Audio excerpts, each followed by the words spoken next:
ኢትዮጵያ ጦርነትን አማራጭ ስላደረገች ነው እንጂ አሁን የባህር በርን ለማመለስ ስቲል አሁን የተከፈተ በር አለ።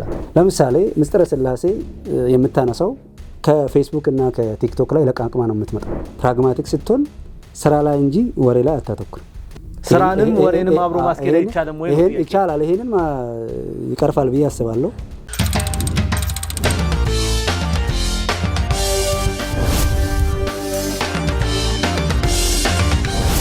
ቤት ለመግዛት አስበው በቂ ገንዘብ የለኝም ብለው ተጨንቀዋል። እኛ ለዚህ ጥሩ መፍትሄ አለን። በኮሪደር ልማት ባሸበረቀችው በለቡ መብራት ኃይል የቤት ባለቤት መሆን ምንኛ መታደል ነው።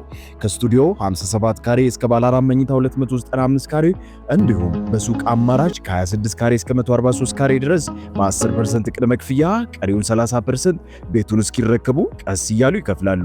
እኛ ቀሪውን 60% የረጅም ጊዜ ምቹ በሆነ ከወለድ ነፃ እንዲሁም በዝቅተኛ ወለድ የባንክ ብድር አከፋፈል አመቻችተንልዎታል።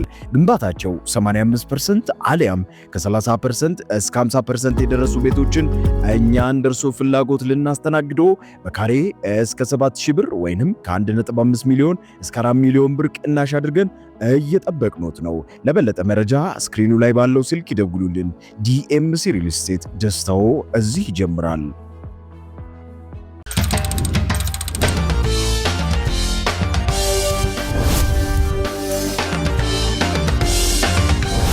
ሰላም ጤና ይስጥልን ውድ አድማጭ ተመልካቾቻችን፣ ይህ መሃል ሚዲያ ጅማት ፕሮግራማችን ነው። በዛሬ ፕሮግራሜ ላይ ውድ እንግዳ ይዤላችሁ ቀርብ ያለው ይሄ እንግዳ ለቤታችን አዲስ አይደለም፣ በተደጋጋሚ ይመጣል። ዛሬ በሰላም ጉዳይና አጠቃላይ በምርጫ ጉዳይ ላይ የምንወያይ ይሆናል።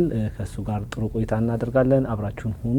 ብሬ በድጋሚ እንኳን ደህና መጣ ወደ ስቱዲያችን። እንኳን ደህና ቆያችሁ። ምን አመሰግናለሁ። ዛሬ ልንወያይ ያሰብንበት ሀሳብ የሰላም ጉዳይ እና አጠቃላይ 7ኛው ብሔራዊ ምርጫ ጉዳይ ላይ ነው። አንዳንድ ጥያቄዎችን ከዛ በመነሳት እየተወያየን እንቆያለን ማለት ነው። የሰላም ጉዳይ እስቲ ገዢው ፓርቲውን ብቻ የሚመለከተው ነው ብለህ ታስባለህ? ተፎካካሪ ፓርቲዎችስ ምን አይነት እንድምታ ይኖራቸዋል በዚህ ጉዳይ ላይ? ሰላምን ስናስብ ሰላም የፓርቲዎች ወይም የመንግስት ኃላፊነት ብቻ አይደለም። የሰላም ጉዳይ የእያንዳንዱ ዜጋ ብሔራዊ ግዴታችን ነው። ሰላማችንን ማስጠበቅ፣ ሰላማችንን ማስከበር የእያንዳንዱ ኢትዮጵያዊ ዜጋ የሆነ ሁሉ ብሔራዊ ግዴታ ነው።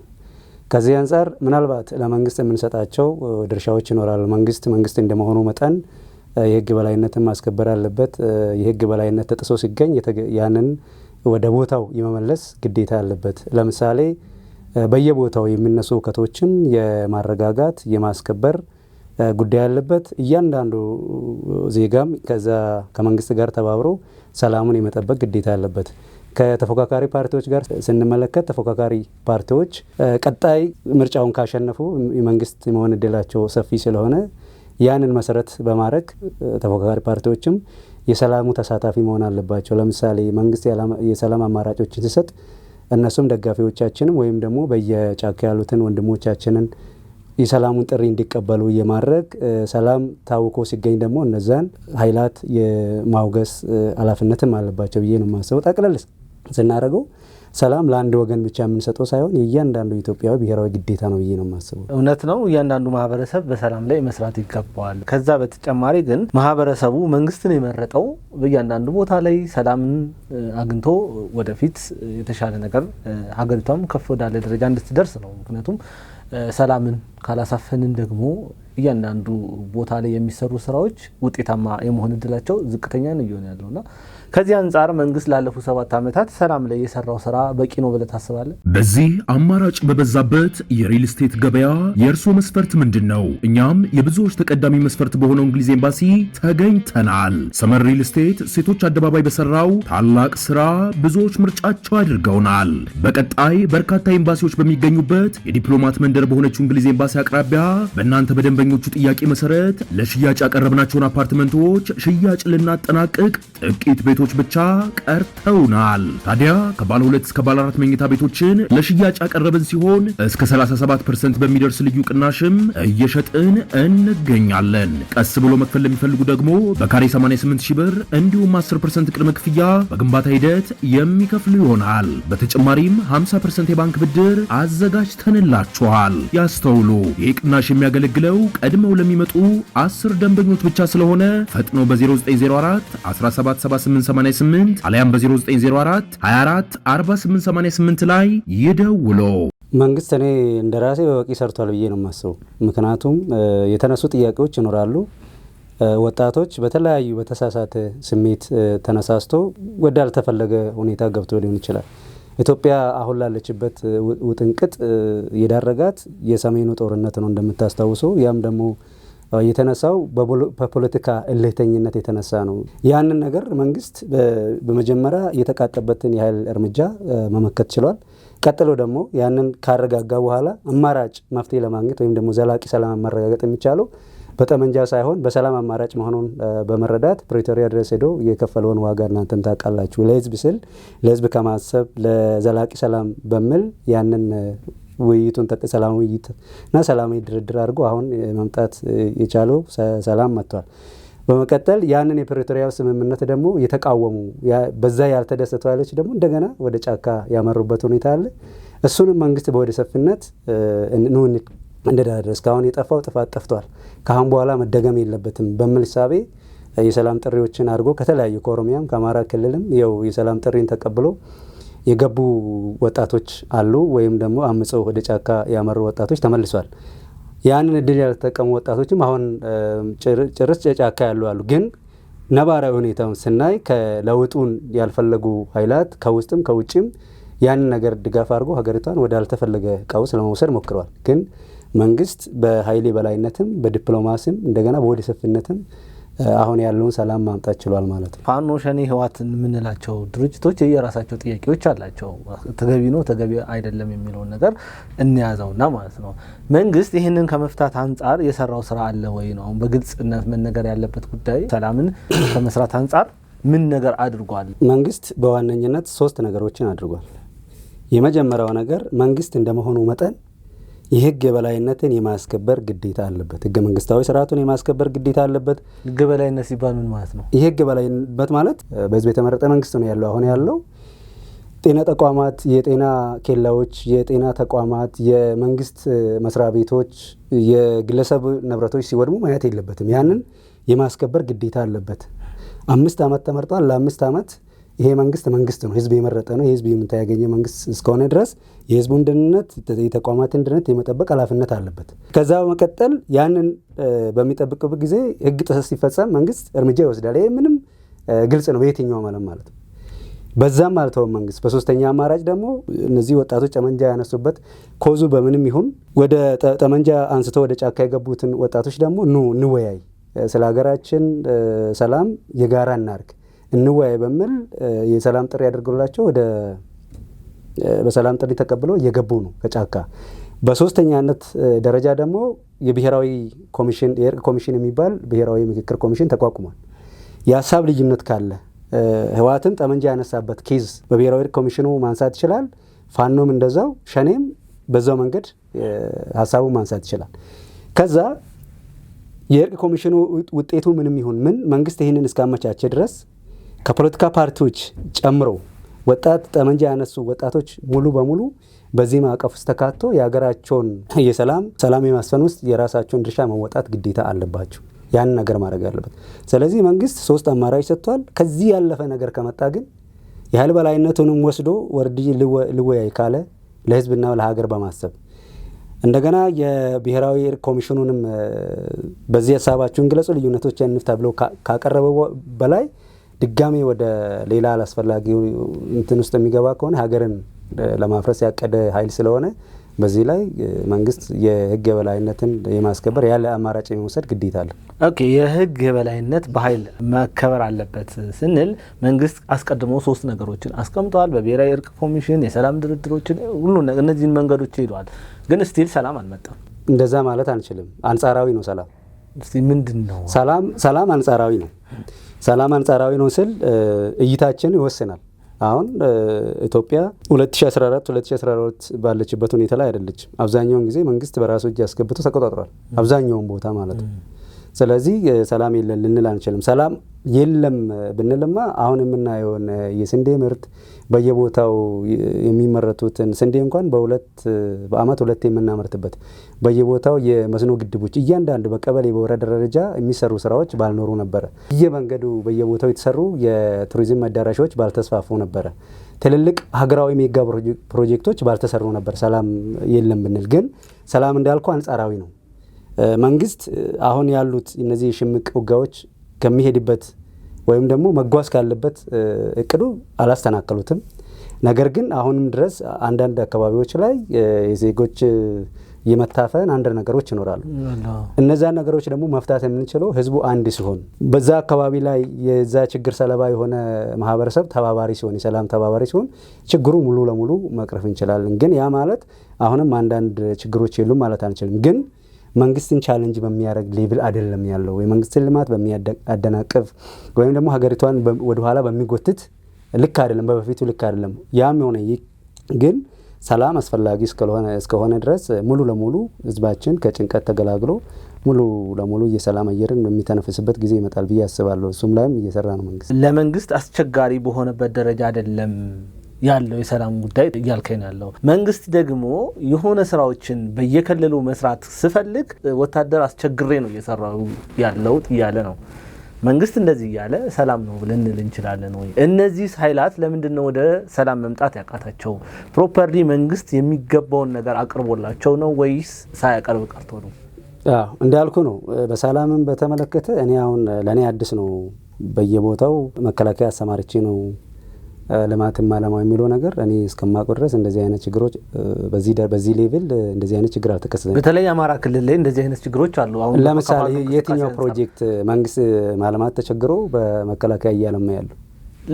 አማራ ክልል ላይ ያሉ ጎርጎራን ለማልማት ወታደር አሲዘን ነው እቃዎችን እያሻገርን ያለ ነው። የዚህን ያህል እዛ አካባቢ የሚንቀሳቀሰው ኃይል ስራ እንዳንሰራ እያደረገን ነው ሲል ተናግሯል። ጠቅላይ ሚኒስትሩ ናቸው በእንትን የተናገሩት። ምናልባት የተናገሩበት ወቅት ሊለይ ይችላል። አሁን እንግዲህ እስከማቆረሰ እኔ ጎርጎራ ተመርቆ የቱሪስት መስህብ መዳረሻ ሆኗል። ስለዚህ ጎርጎራ ምንም ይሁን በምን የሚጠበቅ ሰላም ሁኔታዎች አስቸጋሪ በሆኑበት ወቅት መንግስት የኃይል እርምጃ ይወስዳል። በዛ መንገድ የህግ ማስከበር ስራ በሚል ይስተካከል የህግ ማስከበር ስራ ይሰራል። የህግ ማስከበሩንም ስራ ሰርቶ አሁን ላይ ጎርጎራ የቱሪዝም መዳረሻ ሆኗል። ተጠናቆ ተመረቀም ኦልሬዲ 1 አመት ሆኖታል አይደል? ስለዚህ ያን ያህል ችግር የለም ያልኩበት ያ ነው። የሰላም እጦቶች ይኖራሉ። መንግስት ግን የሰላሙን የሚያስከበር ስራንም ልማቱንም ጎን ለጎን እያስገደ ነው አሁን ባለበት ሁኔታ። በነገራችን ላይ ህግ ማስከበር ሲባል ምንድነው? ሰዎችም ማወቅ ስላልባቸው ነው። እኔ ሊገባኝ ይችላል። ህግ ማስከበር ተብሎ ትግራይ ላይ በነበረው ጦርነት ስሙም የህግ ማስከበር ነው። አሁን ፋኖ ላይም እየተከሰደ ያለው እርምጃ ህግ ማስከበር ነው። ሸኔ ላይ የሚወሰደው እንደዛ አይነት ነገር ነው።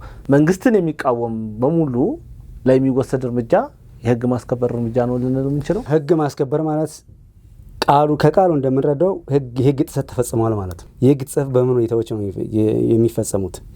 ተማሪ ትምህርት ቤት በሰላም ተምሮ መግባት ካልቻለ፣ የትምህርት ተቋማት የማስተማር ስራቸውን በአግባቡ ማስተማር ካልቻሉና ከተስተጓጎሉ፣ የጤና ተቋማት የሚቃጠሉ ከሆነ፣ የመንግስት ሲቪል ሰርቪስ የሚባሉት የመንግስት አገልጋይ ናቸው በሚል የህዝብ አገልጋዮች የሚረሸኑ ከሆነ፣ መንግስት የሚያለማቸው የልማት ሴክተሮች ላይ የልማቱ የሚያደናቅፍ ኃይል ከተገኘ፣ በመንግስት በመከላከያም ይሁን በመንግስት ጸጥታ አካላት ላይ ጥቃት ከደረሰ ይሄኛው ህግ ጥሰት ተፈጽሟል ማለት እንችላለን።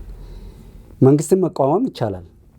ህገ መንግስቱ በሀሳብ መንግስትን የመቃወም መብት እንዳለው በጠመንጃማ እንዴት ይቻላል? በቃ የኃይል በላይነት ያለው አንድ ወገን ነው። ያም መንግስት ብለን የምንጠራው ሰው መንግስት ላለመውረድ ነው እንጂ እርምጃ እየወሰደ ያለው ህግ እያስከበረ ነው ማለት እንችላለን። ላለመውረድማ እንዴት ልንል እንችላለን? አሁን ማለት ሰዎች እንደዛ ቢሉ ስህተት ነው። ለምሳሌ ይሄ መንግስት እኔ በምርጫ አላሸንፈውም ብሎ ማመን ከጀመሩና ጫካ ከገቡ እንዳልከው ደግሞ ጫካም ከገቡ አሁን የትኛው የሸማቂ ኃይል ነው ፊት ለፊት መጥቶ የተዋጋው? አንተ እንደዚህ አይነት ማህበረሰቡ ለምሳሌ የህዋትን ማንሳት ይችላል። ፊት ለፊት ነው የተዋጉት። የህዋት ፊት ለፊት ነው የተዋጉት። በዛ ልክ መንግስትም ተመጣጣኝ እርምጃ ወስዶ ድል ማድረግ ይችላል። ድሉ ደግሞ ማምጣት የሚችለው በጠመንጃ መሆን የለበትም። ምንም እንኳን የኃይል በላይነት ቢወስድበትም ይሄኛው ዘላቂ ሰላም ለማምጣት ወደ ሰላም አማራጭ ማምጣት አለብን ብሎ ፕሪቶሪያ ላይ ድርድር አድርጓል። በዛ በድርድሩ መሰረት መንግስት ኢቭን ለመንግስት የተሰጠውን ስልጣንና ኃላፊነት እንኳን ሰላምን ከማሸቱ የተነሳ በወቅቱ የነበረው እነዛው ላይ ህወሓት ቡድን በጊዜያዊ ሽግግር ለነሱ መልሶ ሰጥቷቸዋል። አሁንም ስልጣኑ መልሶ ሰጥቷቸዋል። ግን የበላይ ጠባቂ ስልጣኑን ከሰጠ አይቀር ለምንድን ነው ወደ ጦርነት የተገባው ነው? አሁን ማለት ኦልሬዲ እዛ ጋር የስልጣን ችግር ነው የነበረው። ያንን ስልጣን ተዋክቶ ያን ያህል ህዝብ ካለቀ በኋላ ለምንድን ነው መስጠት ያ የነበረውማ በዛ ሌቭል አልነበረማ። የህወሓት ጦርነት እኮ እዚህ 4 ኪሎ ያለውን መንግስት ሙሉ ለሙሉ ላንሳ ነው መፈንቅለ መንግስት ልትሉት ይችላል። በቃ አሁን ያለው የለውጡ መንግስት አያስፈልግም። ስለዚህ ይሄንን ማስወገድ የምንችለው በኃይል አማራጭ ነው። ምክንያቱም ምርጫ ብንል ምርጫ 2013 ነበረ። ምርጫውን ጠብቆ በሰላማዊ ሜዳ የማሸነፍ እድል ነበራቸው። የለውጡን መንግስት በዛ ልክ ቻሌንጅ ማድረግ ስለማይችሉ በምርጫው ማሸነፍ ስለማይችሉ፣ ሁለተኛ ራዕይ አድርጎ የመጣው የለውጡ መንግስት የልማት ስትራቴጂውም ጋር መጣጣም ስላልቻሉ ይህንን መንግስት ካላፈረስን ሰላም አይሰጠንም ከሚል የተነሳ ወደ ጦርነት ገብተዋል። አሁን ደግሞ ሁሉም ትከሻውን ከተለካካ በኋላ የኃይል በላይነት ሲመጣባቸው እነሱም በፊት በነበሩበት ሌቭል አልነበረም። የወደመ ንብረት አለ፣ ሰው ህይወት ጠፍቷል። ያን መደረጉ ተገቢ አይደለም፣ ተገቢ ነው ብዬ አላስብም። ግን የመጀመሪያው ቀስቃሽ የነበረው ለሰሜኑ ጦርነት የመጀመሪያ ኮዝ የነበረው ማን ነው ብለህ ስትል ህወሓት ነው። እንደምታውቀው መከላከያ ላይ ጥቃት ፈጽመው ነው። ለዛ ካውንተር አታክ መንግስት መልስ ሰጥ ነው ያሉ ጦርነት እንትን ሊችል ይችላል። ግን አሁንም መንግስት ወደ ሰፊነት እነሱ በፊትም የሰላም እድሉን ጠብቆላቸዋል። መንግስት አይደለም ትንኮሳውን የጀመረው። አሁን የመጀመሪያ ትንኮሳውን የፈጸመው ህወሓት ነው። ከዛ አንፃር ደግሞ ወደ ሰላም አማራጩን ሁለተኛ እድል ሲሰጣቸው መጠቀም እንፈልጋለን ሲሉ መንግስት ሁለተኛ እድል ሰጥቷቸዋል ልንል እንችላለን እንጂ መንግስት ባልፈጸመበት ጦርነት ሊወቀስ አይገባም። እኔ አሁን መንግስትን እየወቀስኩ ሳይሆን ያ ጦርነት ተፈጠረ። ያ ጦርነት ተፈጠረው እንዳልከው ህወሓቶች ስልጣን ስለፈለጉ ስልጣን ስለሻቱ ነው የፈለጉት። ሰው ማጥቃት የነበረባቸውን የሰሜን እዝን አጠቁ። መንግስት ዝም ማለት ስላልነበረበት ወደ ጦርነት ተገባ። ዘን ወደ ፕሪቶሪያው ስምምነት ተካሄደ። ፕሪቶሪያው ስምምነት ላይ ከተደረሰ በኋላ መልሶ ኢቭን ብልጽግና የተወሰነ ፓርት ስልጣን መውሰድ ሲገባው አልወሰደም። 100% ለህወሓት ነው ነገሮችን የተወው ማለት ነው። ያ ደግሞ አሁን ላለው ውጥንቅጥ ምክንያት አልሆነም ወይ? ራሱ መንግስት በዚህ ነገር ውስጥ ጥፋት የለበትም ወይ ነው የነበረው ሁኔታዎች ወሳኝ ነው። እኔ አሁን እዛ ጋር የመንግስት ፖሊሲውን አላውቅም፣ ግን በእኔ መረዳት ልንገር። መንግስት ቢሆን አሁን ጊዜያዊ አስተዳደሩ ሙሉ ለሙሉ እያዘው ቢሆን ከዚህ በላይ ነገሮች ይበላሹል ብዬ ነው የማስበው። ምክንያቱም እነዛ እየሰሩ ያሉት ሙሉ ለሙሉ ትንኮሳ ላይ ናቸው ነው። ሰላም ስምምነቱን ራሱ የፈረሙት እፎይታ ለመወሰድ ነው የሚመስለኝ እንጂ በትክክል የሰላም ዋጋ ገብቷቸው ክስተታቸውን ለመታረም አስቦ ያቀዱት አይደለም።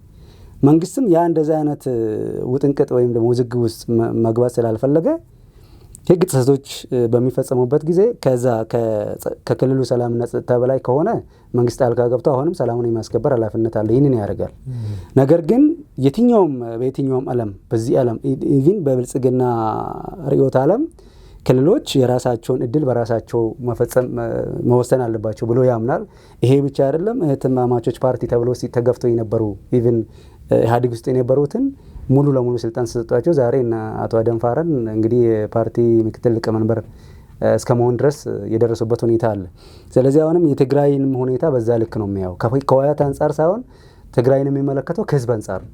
ስለዚህ ህዝቡ ራሱ ባስቀመጠው አካል የመተዳደር የመገልገል መብት አለው። እዛ ውስጥ መንግስት ጣልቃ መግባት የለበትም። ምናልባት ልትለኝ የምችለው መንግስት የህወሓት ተወላጆች ማን የትግራይ ተወላጆች የሉም እዛ ውስጥ እነሱ እዛ ለምን ድርሻ አይሰጣቸውም የሚል ጥያቄ ሊነሳ ይችላል። ግን ህዝቡ እስከፈለጋቸው ድረስ እስኩ በቃ እስከል ድረስ አሁን ምርጫ ወደፊት አለ። ስለዚህ ህዝቡ የራሱን እድል በራሱ እንዲወስን መንግስት ወደ ፍስፍነት የተወው ጉዳይ እንጂ ስልጣን ከመፈለግ አይደለም። መጀመሪያውንም ጦርነት ውስጥ ተገባው። አሁን ስልጣን ፈልጎ ቢሆን ኖሮ እዛ ጋም የራሱን ሎሌ ማስቀመጥ ይችል ነበር። ግን ህዝብ እስከፈቀደ ድረስ ህዝብ እስከፈለጋቸው ድረስ ህዝቡ በቃኝ ብሎ በምርጫ እስከሸኛቸው ድረስ በሚል የህግ የበላይነቱን የማስከበር ስራውን መንግስት ይሰራል። እዛ ደግሞ የአስተዳደራዊ ጉዳዮችን ደግሞ ህወሓት እንዲሰራ ሰው ሀገር እንዳትፈርስ ነው ወደ ጦርነት የተገባው ነው ብለን የምታስበው ማለት ነው። መንግስት የወሰደው እርምጃማ ሀገር እንዳትፈርስ ያለ እንጂ ለስልጣን አይደለም። ለስልጣን ቢሆን ኖሮ ዛሬ የህወሓት ሰዎች በዛ ቦታ ላይ አይቀመጡም። ብልጽግና ፓርቲ ውስጥ የተወሰነ ቦታ ይይዝ ነበረ ነው። ኦኬ ጥሩ። እንደዛ ካልን አማራ ክልል ላይ ያለውን እናንሳ።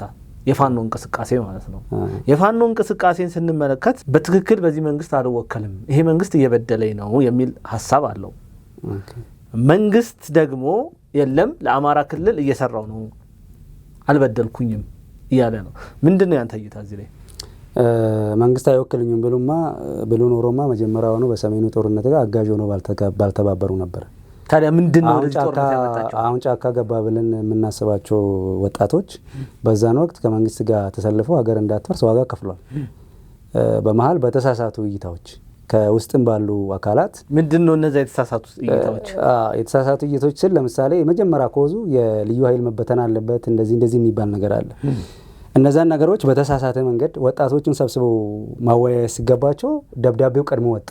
የማን ጥፋት ነው? ያ ከውስጥ ያሉ ችግሮች ናቸው። መንግስት ውስጥ መንግስትን መስሎ የተቀመጡ አካላት የትኛው ማለት ብልጽግና መንግስት ሲሰገሰጉ ግን ምስጥሩን የመንግስትን ስትራቴጂ የሚያውቁ ይሄንን የሚል ለምሳሌ መንግስት ልዩ ኃይልን አፈርሳለሁ ብሎ ምርጫ ለቅስቀሳ ላይ ተናግሯል። ራሱ ልዩ ኃይሉን አፈርሳለሁ ስል ልዩ ኃይል የሚባል ስምን አይደለም መከላከያን ተገዳዳሪ ያልሆነ ወይም ደግሞ በመሳሪያ ለምሳሌ ፖሊስ መታጠቅ ያለበት ትጥቅ አለ፣ መከላከያ መታጠቅ ያለበት አለ፣ ልዩ ኃይል ግን መከላከያ በሚታጠቅ የትጥቅ ሌቭል እየታጠቁ ነበር ልዩ ኃይል በወቅቱ የትግራይን ምትስ ኦሮሚያ ውስጥ ምትል አማራ ክልል በየቦታው ያሉ ክልሎች መከላከያን ኃይል በሚፈትል ልክ ነው ሲታጠቁ የነበረው። እነዚህን ወደ ፖሊስ እዛው ለምሳሌ በወረዳም ያለው በዞን ደረጃም ያለው ለዛ አካባቢ ተጠርነቱ ሆኖ የዛን አካባቢ ሰላም እንዲያስጠብቅ ግን የትጥቅ ሁኔታውን ባላንስ ባረገ መከላከያን ቻሌንጅ የማያረግ የማይፈታተን በሚሆን ደረጃ ያንን ትጥቅ ታጥቆ ስራቸውን መስራት ይችላል የሚል ቅስቀሳም ነበረ። ፖሊሲም ነበር፣ ፖሊሲም አካቷል። መንግስት ያንን አድርጓል። ልክ ይሄኛው ተግባራዊ ሊሆን ስል አብዛኛው ግማሹ መሳሪያውን ጥሎ ግማሹ በዛው ጫካ ገብቷል የመጀመሪያው። ከዛ በየቦታው የነበሩ መፈናቀሎችን እንደ ኬዝ ወስዷል። ለምሳሌ ከወለጋ አካባቢ የነበሩ መፈናቀሎች ነበሩ ከተለያዩ ቦታዎች። አሁን የወለጋን ስናነሳ መንግስት ነው የሚያፈናቅለው? ማን ነው የሚያፈናቅለው ነው? እሱንማ ተናቦ ነው የሚያፈናቅሉት። ሸኔ ነው ያፈናቅለው። ምን ጥያቄ አለው? ሸኔ ስንል ሸኔን አሁን እነሱ ራሱ እንደ መንግስት አካል ያዩታል። አሁን ደግሞ አብሮ እየሰሩ ነው እነሱ። እነማን ናቸው? ሸኔና ፋኖ አብሮ እየሰራ ነው ሰው። ስለዚህ ሸኔ መንግስት አካል አይደለም። እንዴት ሆኖ ሊሆን ይችላል? ማለት እነሱ ብዙ ጊዜ ያን ሲናገሩ ለል ይችላል። በቃ ያኛው ህዝብን ለማታለል የሚደረግ ስራ እንጂ ከመንግስት ጋር የሚያገናኝ ነገር የለም። ያ ባይሆንማ መንግስት እዚህ ጋር ወለጋ ላይ ሰላም ማስከበሮችን ወስዷል። ከዛ በኋላ ለምሳሌ ደብረብርሃን አካባቢ ምናምን የነበሩ አብዛኛው የተፈናቀሉ ወገኖችን መልሰው ራሱ አቋቁሟል መንግስት አካባቢውን ካረገ። አዎ መልሰው በየቦታው ተመልሰዋል። ነገር ግን ፋኖም በዛ በኩል እየገባ እያፈናቀለ ነው ከወለጋ። ለምሳሌ ወደ ወለጋ አካባቢ በብዙ መፈናቀሉ በዚህ ሳምንት እንኳን ከ15 ቀን በፊት መፈናቀሎች ነበሩ። ማን ነው እነዛን የሚያፈናቅለው? ነው ያው ተናቦን ፋኖ ነው አለ። ፋኖ ራሱ ህዝብ እንዲቆጣ ነው ታርጌታቸው። ትርክታቸውን እውነት ለማስመሰል የሚያደርጉት ነገር ነው። ለምሳሌ የአማራ ህዝብ በዚህ ተጠቃሚ አይደለም። የአማራ ህዝብ በዚህ መንግስት ተጠቃሚ አይደለም። ከሃይማኖት ያያይዛሉ፣ ከብሔር ያያይዛሉ። ስለዚህ ባክግራውንዱን እያዩ ከሃይማኖትም ከዘር አንጻርም ቅስቀሳዎችን እያደረጉ አንተን አይወክልም፣ ሃይማኖቱ እንደዚህ ስለሆነ ነው፣ ብሔሩ እንደዚህ ስለሆነ በየቦታው የምትፈናቀለው አይነት ነገር ቅስቀሳዎች አሉ። ግን ፍንቀላውን የሚያደርጉት ራሳቸው። ስለዚህ እንደዚህ አይነት ቅስቀሳዎችን እውነት ነው ለማስባል ግዴታ የተወሰነ የህብረተሰባችን ክፍል መጎዳትና መስዋዕት መሆን አለባቸው። ጀስቲፋይ ኮዙን ጀስቲፋይ እውነት ነው ይሄ መንግስት እኔ አይደለም፣ በሃይማኖትም አይመስለኝም፣ በብሔርም አይመስለኝም ወደምል አይነት እየወሰዱት ነው። መንግስት ከሃይማኖት ነፃ ነው። ግለሰቡ የራሱን ሃይማኖት ሊኖረው ይችላል። ግን መንግስት የትኛውንም የብሔር የበላይነት ለማስፈጸም አይደለም የሚመጣው፣ የትኛውን ሃይማኖት የበላይነት ለማስፈጸም አይደለም የሚመጣው፣ የሀገሪቷን ሰላምና ልማት ለማረጋገጥ የሚመጣ ነው እንጂ ግለሰቦች የራሳቸው ሆነ ሃይማኖት ሊኖራቸው ይችላል። ግን ሃይማኖትና ብሔር የመንግስት ፖሊሲ አይደለም። እስቲ ለምሳሌ እዚህ ላይ አርሲ ላይ ብዙ ኦርቶዶክሳውያን ይገደላሉ። ቃሉ እነሱ የሚጠቀሙት ትድተውና እየተገደሉ ነው ያሉት እና አርሲ ኦሮሚያ ነው። እነሱ ደግሞ ይሄ መንግስት የኦሮሞ መንግስት ነው እንደዚህ አይነት እምነት አለው እያሉ ነው። እየተገደሉ ያሉት ደግሞ አርሲ ላይ ያሉት ኦርቶዶክሶች ናቸው። ይሄ እውነት አይመስልም ወይ? ነው ሙስሊም ነው እየገደለ ያለው። እኔ ገዳዩን አላውቅም። ማን ነው ገዳዩን ነው? አሁን እዛ ጋር ሌሎ ይችላሉ። ግን ገዳዩን ለማን ናቸው? ህዝባችን ማወቅ ያለበት ለጠፋው ነፍስ እኔም በጣም አዝናለሁ። ለተፈጸመው ጭፍጨፋ፣ ለተደረገው ግድያ፣ ለተደረገው መፈናቀል እኔም አዝናለሁ። እንደዚህ ጋር ለዚህ የፖለቲካ ሸቀጥ ማስፈጸሚያ ለሆኑ ዜጎቻችን በጣም አዝናለሁ። እንደ አንድ ሰው እንደ አንድ ዜጋ ይሰማኛል። ነገር ግን እዛ ጋር መንግስት አይደለም የሚጨፈጭፈው፣ መንግስት የህግ በላይነትን ነው። እዛ የሸኔ ቡድን ይገባል በዛ በኩል።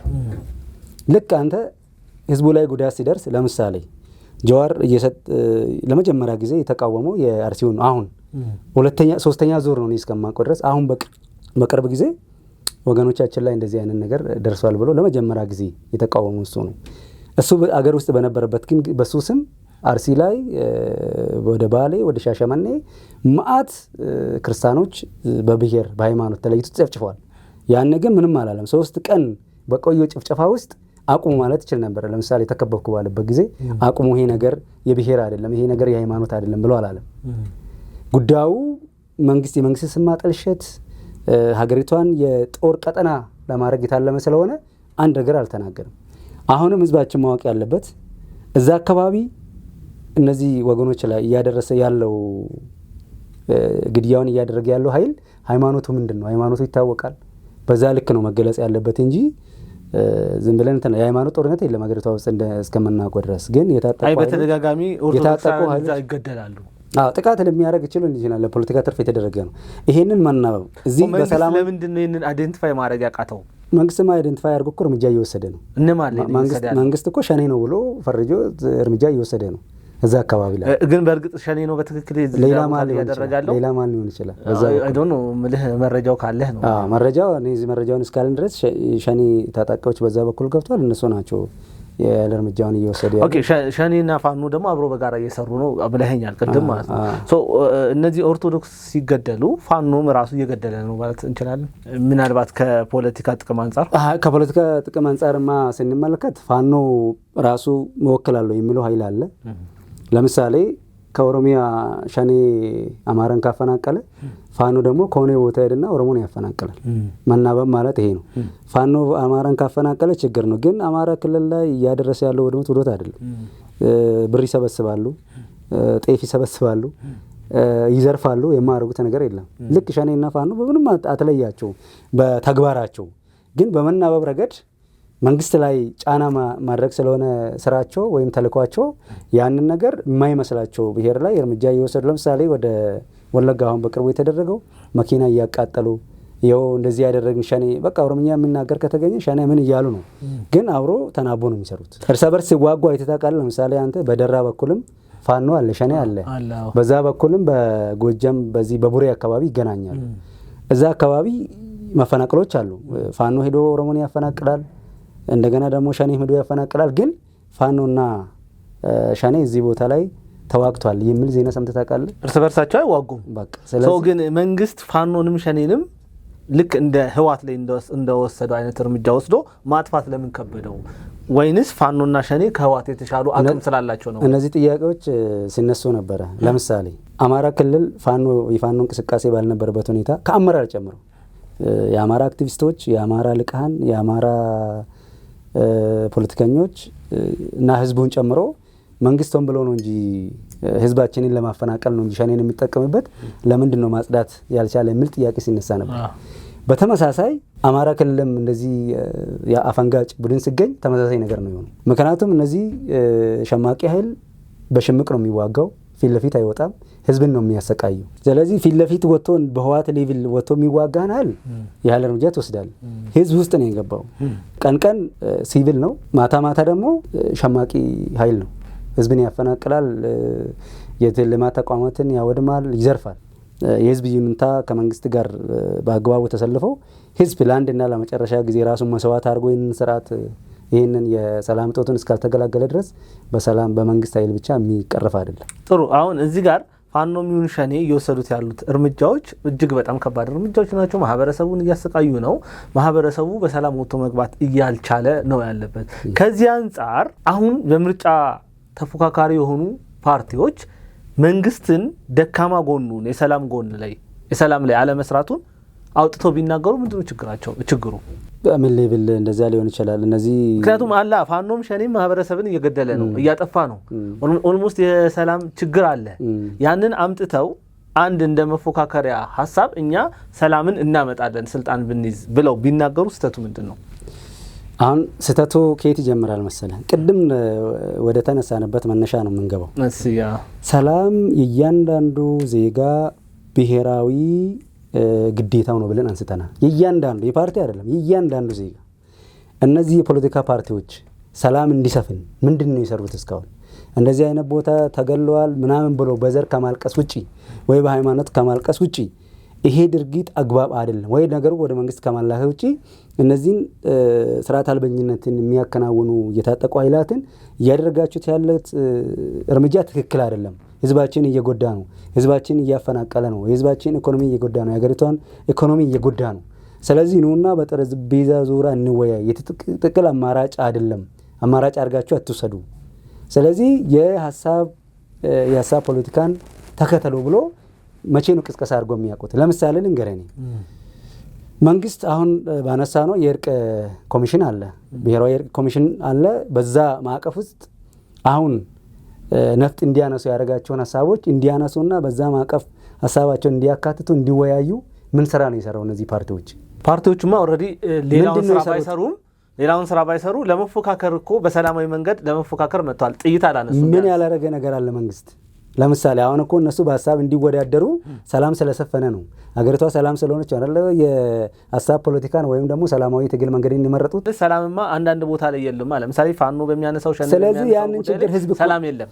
ለምሳሌ ምንድን ነው ያላረገው? አሁን እነዚህ በምን መንገድ ነው ሰላም ማረጋገጥ የሚችሉት? ስልጣን በማጋራት ነው? በምን ሁኔታ ነው ሰላም ማስፈን የሚችሉት? ይሄንን ነገር ፖሊሲያቸው ውስጥ እኛ ስልጣን ብንዝ በየአካባቢው ሲደረጉ ያሉትን የጸጥታ ችግሮችን በዚህ መንገድ እንፈታለን ብሎ ሀሳብ አላቀረቡም።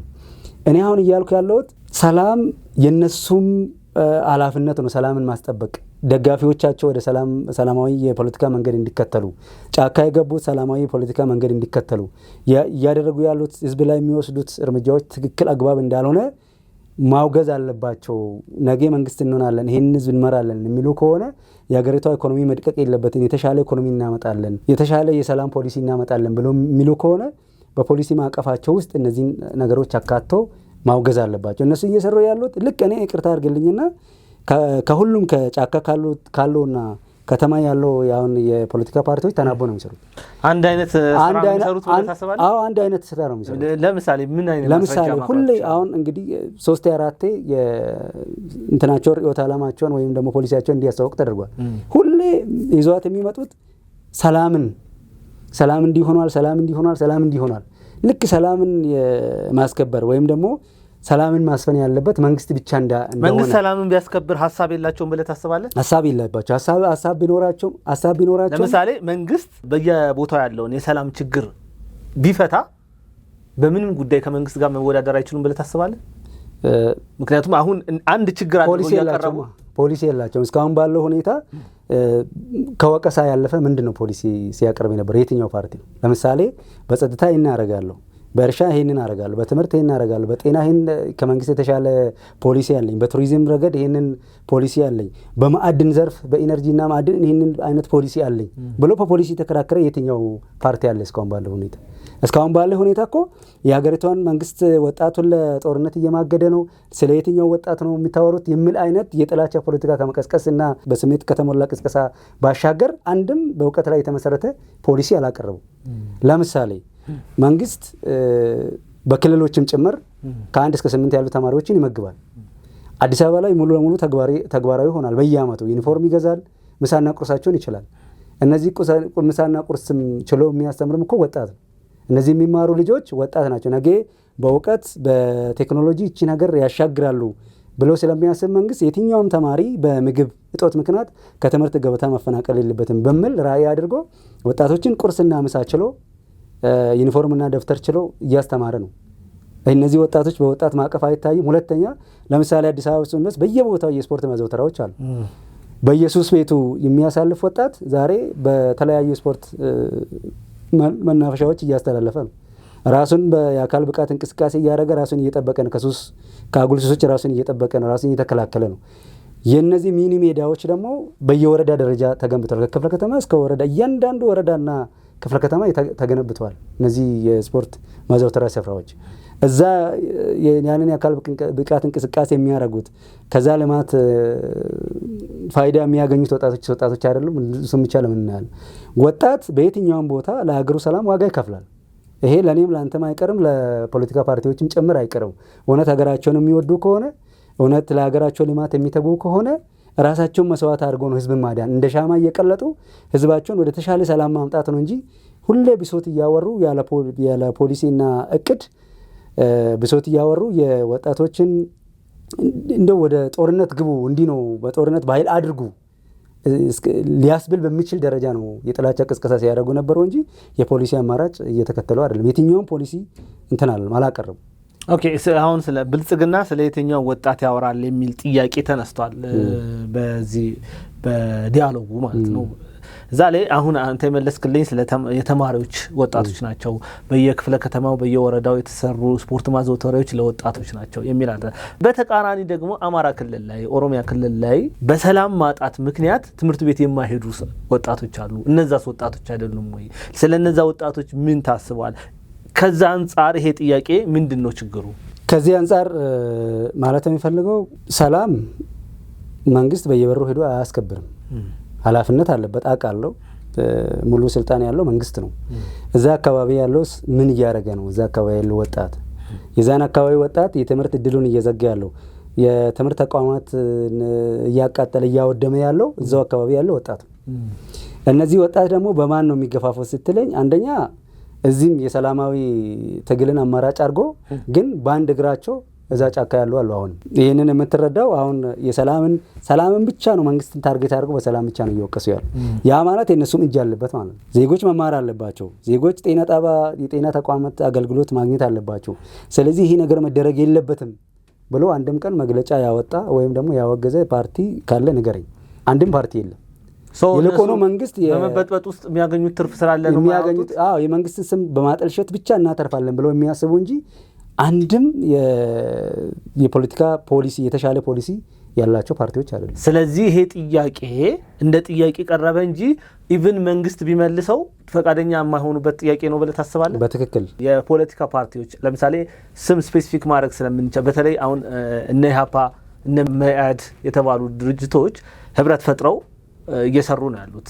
እንደውም ከኦነግ ጋር አብረውም እየሰሩ ነው ያሉት። ኦነግ ጋር በጣም ሀሳብ የማይመሳሰል ሀሳብ ያላቸው ድርጅቶች ናቸው። እነዚህ ድርጅቶች እናት ፓርቲን ጨምሮ ማለት ነው ስለ ሰላም በተደጋጋሚ ያነሳሉ። ግን ሰላም ላይ ምንም አልሰሩም እያልከኝ ከሆነ ጫካ ያለውንም አካል የሚያስተባብሩት እነዚህ ናቸው የሚል ሀሳብ ስላነሳልኝ ምን እውነተኛ ምክንያት አለን ያንን ለማለት? ይሄንን ለመመለስ እኔ በተለይ ቅንጅት ፈጥረናል ብሎ ቅስቀሳ የሚያደርጉት የፖለቲካ ፓርቲዎች እኔ ሀሳብ አልቦ ጥቃቅን ቡድኖች ብዬ ነው መፈረጃቸው። በቃ ምንም ሀሳብ አልቦ ማለት ምንም አይነት የፖሊሲ መሰረት የሌላቸው መንግስትን በሰላም እጦት እንደዚህ ያደረገ ብሎ ከመፈረጅና ከመወቀስ ውጪ እኛ ስልጣን ብንይዝ በኢንዱስትሪ ዘርፍ እንደዚህ አይነት እቅድ ይዘናል ከብልጽግና በተሻለ፣ በእርሻ እንደዚህ አይነት በፖሊሲ አማራጭ አለን፣ በጤና ዘርፍ እንደዚህ አይነት የፖሊሲ አማራጭ አለን፣ በጤና ዘርፍ እንደዚህ ያለን የፖሊሲ አማራጭ አለን፣ በማዕድን ዘርፍ እንደዚህ አይነት የፖሊሲ አማራጭ የለንም ማለት እንኳን የማይችሉ ናቸው። ለምሳሌ ምርጫ ቅስቀሳቸው ላይ ፖሊሲያቸው ምንድነው ግልጽ አድርጉ ሲባል የኢህአፓ ሌላ ነው፣ የኦነግ ሌላ ነው፣ የመኢአድ ሌላ ነው። ጋዜጠኛው ጥያቄ ሲጠይቅ አሁን የጠየከኝ እኔ እዚህ ያለሁት እንደ ትብብር ለኢትዮጵያ ነው፣ አንተ የጠየከኝ የኢህአፓን ፖሊሲ ነው የሚባልበት ውጥንቅጥ የወጣ ግን ለሽብር ተግባር መንግስትን ለመውቀስ ዜጎች የተሻለ አማራጭ ፖሊሲ እንኳን እንዲያገኙ ሰው ሳያምኑበት ነው አንድ የሆኑት ብለን ማሰብ እንችላለን። ፖሊሲ ሳያምኑበት ብቻ ሳይሆን ሁለቱም ግልጽ ምንም አይነት የፖለቲካ ርዕዮተ ዓለም የላቸው። ምንም በቃ ከመውቀስ ያለፈ ይሄ ወቀሳና ለቅሶ ላይ የተመሰረተ የፖለቲካ ፖሊሲ እንጂ መፍትሄ ሊያመጣ ለሀገሪቷ መፍትሄ ሊያመጣ የሚችል የፖሊሲ መሰረት የላቸው። ስለዚህ ብልጽግና የተሻለ ነው ብለህ ነው የምታስበው? በሚገባ። ስለ ተፎካካሪ ፓርቲዎች በዚህን ያክል ጫካ ካሉ ኃይሎች ጋር እየሰሩ ነው ብለህ የምታምን ከሆነ መንግስት ይህንን አያውቅም ብለህ ታስባለህ? እየሰሩ ነው ስል ለምሳሌ ፋይናንስ ሰፖርት ያደርጋሉ ማለት አይደለም። የትጥቅ ማቴሪያል ያቀርባሉ ማለት አይደለም። ግን ኢንቴንሽናቸውን ስታይ ለምሳሌ ኮሽ ባለ ቁጥር መንግስት ላይ ነው የሚመጡት። መንግስት እንዲህ አላረገም፣ መንግስት እንደዚህ አላረገም። እነሱ እኮ መንግስት አይደሉም። ምን ያድርጉ? ትክክል ናቸው። እነዛን ማውገዝ አይችሉም? ጥቃት የፈጸመው አካል በእንደዚህ አይነት ስም ለምሳሌ በፋኖ ስም ይሁን ጥፋት የፈጸመው በሸኔም ይሁን ጥፋቱን የፈጸሙ አካል ያረከው ነገር ትክክል አይደለም ሲሉ አይሰማም። መንግስትን ብቻ ነው። መንግስት ደግሞ እዛ ቦታ የህግ ጥሰት ተደርጓል ብሎ ህግ ለማስከበር ሲሄድ ንጹሃን ዜጎችን መንግስት ጨፈጨፈ የሚል ለቅሶ ነው የሚመጣ። ጥቃት የሚፈጽመውን አካል ካላወገዙ መንግስት የኃይል እርምጃ ማለት መንግስት ህግ ማስከበር አለበት ብሎ መንግስትን ወቅሰው መንግስት ደግሞ የህግ ማስከበሩን ለማስከበር በሚሄድበት ጊዜ የሚፈጠሩ ግጭቶች ይኖራሉ። እነሱም የታጠቁ ናቸው፣ መንግስትም የታጠቀ ነው። ከዛ አካባቢ እነሱን ለማጽዳት ሲሄድ እንደገና ደግሞ አሁን ምንድነው ለቅሷቸው ንጹሃን ላይ መንግስት ጭፍጨፋ ፈጸመ፣ ንጹሃን ገደለ፣ ንጹሃን እንዲያረገ የሚል ወቀሳ ደግሞ ያመጣል። ይሄንን ስላሉ ከነሱ ጋር ነው ሰላም ፈላጊ አይደለም። በቃ ሰላም ፈላጊ ላይ ሆኑ ይችላሉ፣ ግን ከነዛ ጋር እየሰሩ ነው ብለን ለመደምደም የምንችልበት ምክንያት አለ ወይ? ስላላወገዙ ብቻ ከሸኔ ጋር ከፋኖ ጋር እየሰሩ ነው ማለት እንችላለን? እነሱ ያውቃሉ። አይ ማለት እየሰሩ ነው ኢንቴንሽናቸው እንደዛ ይመስላል። እኔ እንትናቸው ከነሱ የተለየ አይደለም። ሀሳባቸው ኢንቴንሽናቸው ከነሱ የተለየ አይደለም። ለይተው ወደ ጫካ ስላልወጡ እንጂ እነሱም እንደዛ ነው የማስበው እኔ። ኦኬ ጥሩ እሺ። የአዲስ አበባ ከተማ አስተዳደር በጤና፣ በትምህርት፣ በኮሪደር ልማት፣ በሰው ተኮር ስራዎች ላይ በተለያዩ ስፖርት ማዘውተሪያዎች ላይ ምን አይነት ስራ ሰራ? አሁን ቅድም ካልኩ ከወቀሳ ጋር ላያገናኝ ያሉ የፖሊሲ አማራጮች ጋር እንደ ሀገር መመልከት እንችላለን። ለምሳሌ ብልጽግና እቅድ አውጥቶ ኢትዮጵያ ታምርት በሚል እንቅስቃሴ ትልቅ ፕሮጀክቱን እየሰራ ነው። 3 ነገር ኢትዮጵያ ታምርት ብሎ ባስቀመጠው ልክ 3 ነገሮችን መሰረት አድርገዋል። የመጀመሪያው መፍጠር ነው፣ መፍጠን፣ ከዛ መስፈንጠር። ጠር ምንድነው መፍጠን መስፈንጠር ምንድነው የሚለውን እንመለከታለን። በዛ ልክ ነው ለማለት ነው ወይስ በተግባር ያንን ነገር አድርጓል? ለምሳሌ ህዳሴ ግድብ ስናይ በህዝብ ኃይል እየተሰራ በህዝብ ትብብር ኪሱ ምኑም በዛ ልክ የተሰራ ነው። በህዳሴ ግድብ ላይ የተደረጉ ጫናዎችን ደግሞ መንግስት በምን ልክ ያንን ነገር ዲፕሎማሲው ጫናውን ተቋቁሞ ለስኬት አብቅቷል። ይሄ ትልቅ ኢኮኖሚ ለውጥን የሚያመጣ ነው። ወደ መስፈንጠር ይገባል ማለት ነው። ለምሳሌ የኃይል አቅርቦት በዶላር ነው የሚሸጠው። ዶላር ወደ ሀገራችን ሲመነዘር ደግሞ የሚያመጣውን ሀገሪቷ እድገት ምን ያህል ተጠቃሚ እንደሆነ ማንም የሚያውቀው ነው። ሁለተኛ የማዕድናትን በሚመለከት ለምሳሌ የተፈጥሮ ጋዝን መውሰድ እንችላለን።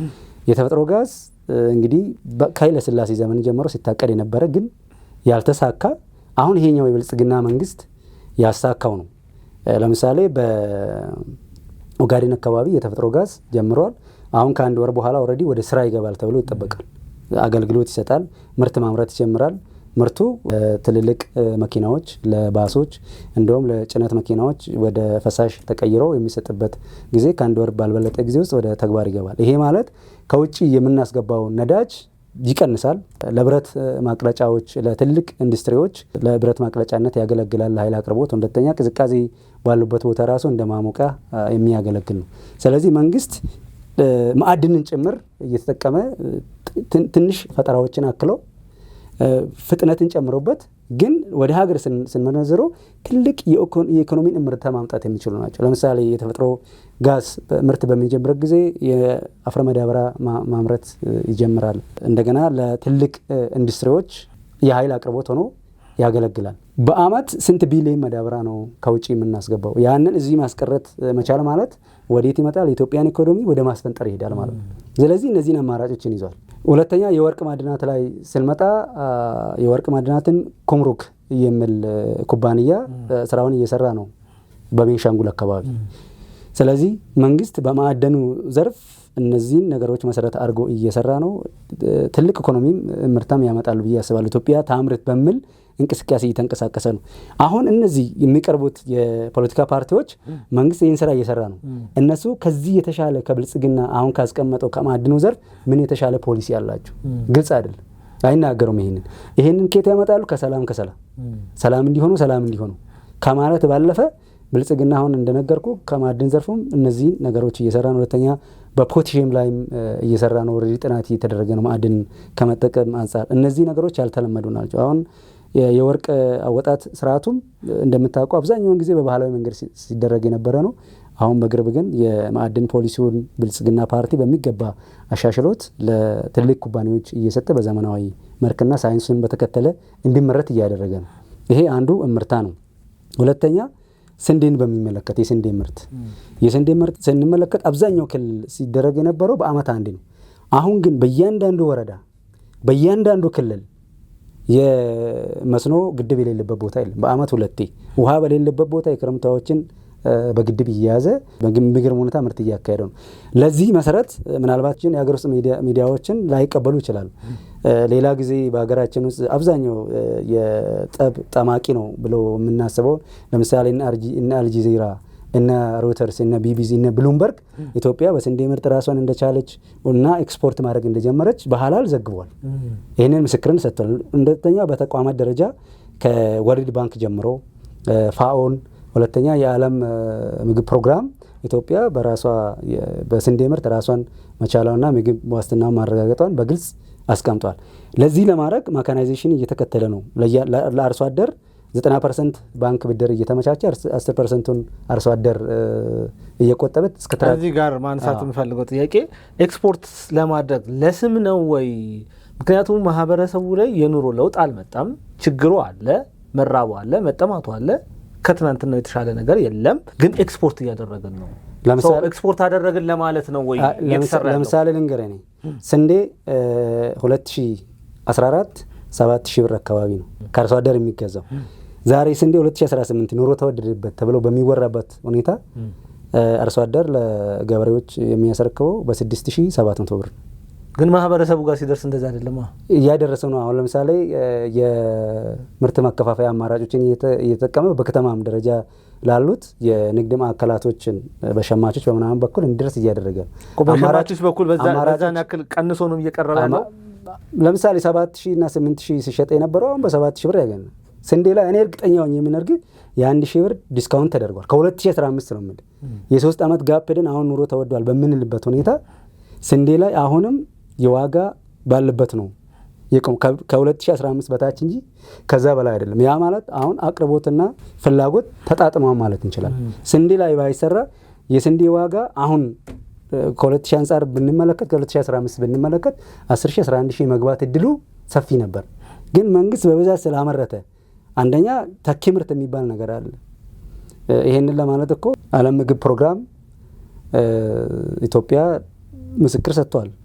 እነ ኢጋድ ምስክር ሰጥቷል። ተቋማት ናቸው እነዚህ። ለስም ቢባል ኖሮማ እነ ፋናን እነ ዋልታን እነ ኢቲቪ መጥቀስ ይችላል።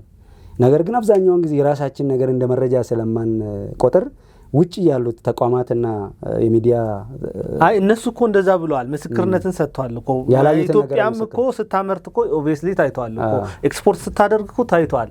ግን ሀገር ውስጥ ያለውን ፍላጎት አርክቷል ወይ ነው የኔ ጥያቄ። ሀገር ያለውንማ አርክቷል። ነገርኩ እኮ 2015 ከአርሶ አደር 7000 ብር ሲገዛ የነበረው ስንዴ 2015 አሁን 2018 ከአርሶ አደር 6700 ነው እየተገዛ ያለው።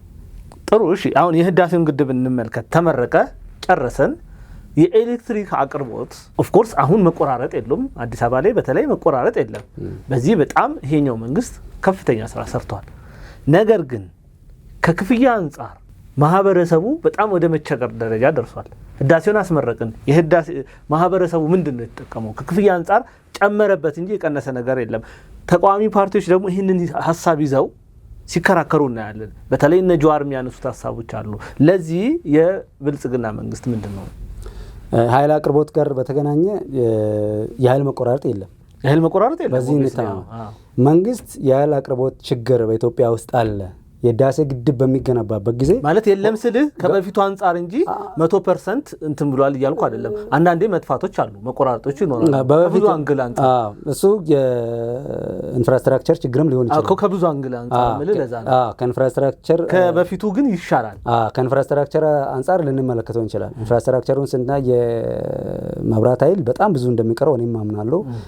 በገጠሪቱም የህብረተሰብ ክፍል ተደራሽ መሆን አለበት። ይህንን የኢንፍራስትራክቸር ችግር በቅርቡ ይፈታል ብዬ አስባለሁ። መፈታት አለበት። ከኃይል አቅርቦት ጋር በተገናኘ ግን መብራት ድሮ በፈረቃ ነበር ስንጠቀም ነበረው። ያ ነገር ሙሉ ለሙሉ ቀርቷል። ሁለተኛ ኢንፍራስትራክቸር ይሰራ ካልን ደግሞ በምንድን ነው የመብራት ታሪፍ ካልጨመረ ይሄ ተቋም መብራት ኃይል በምንድን ነው ራሱን መቋቋም የሚችለው?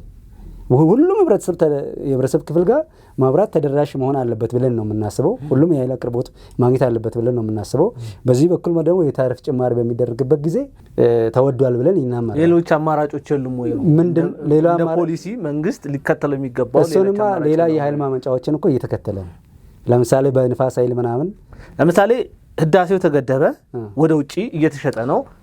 ዶላር ኢምፖርት እያደረገ ነው። እነዛ ዶላሮች ለምንድነው ለማህበረሰቡ ኢንፍራስትራክቸሩን በመስራት የማህበረሰቡን ችግር መቀነስ ያልተቻለው?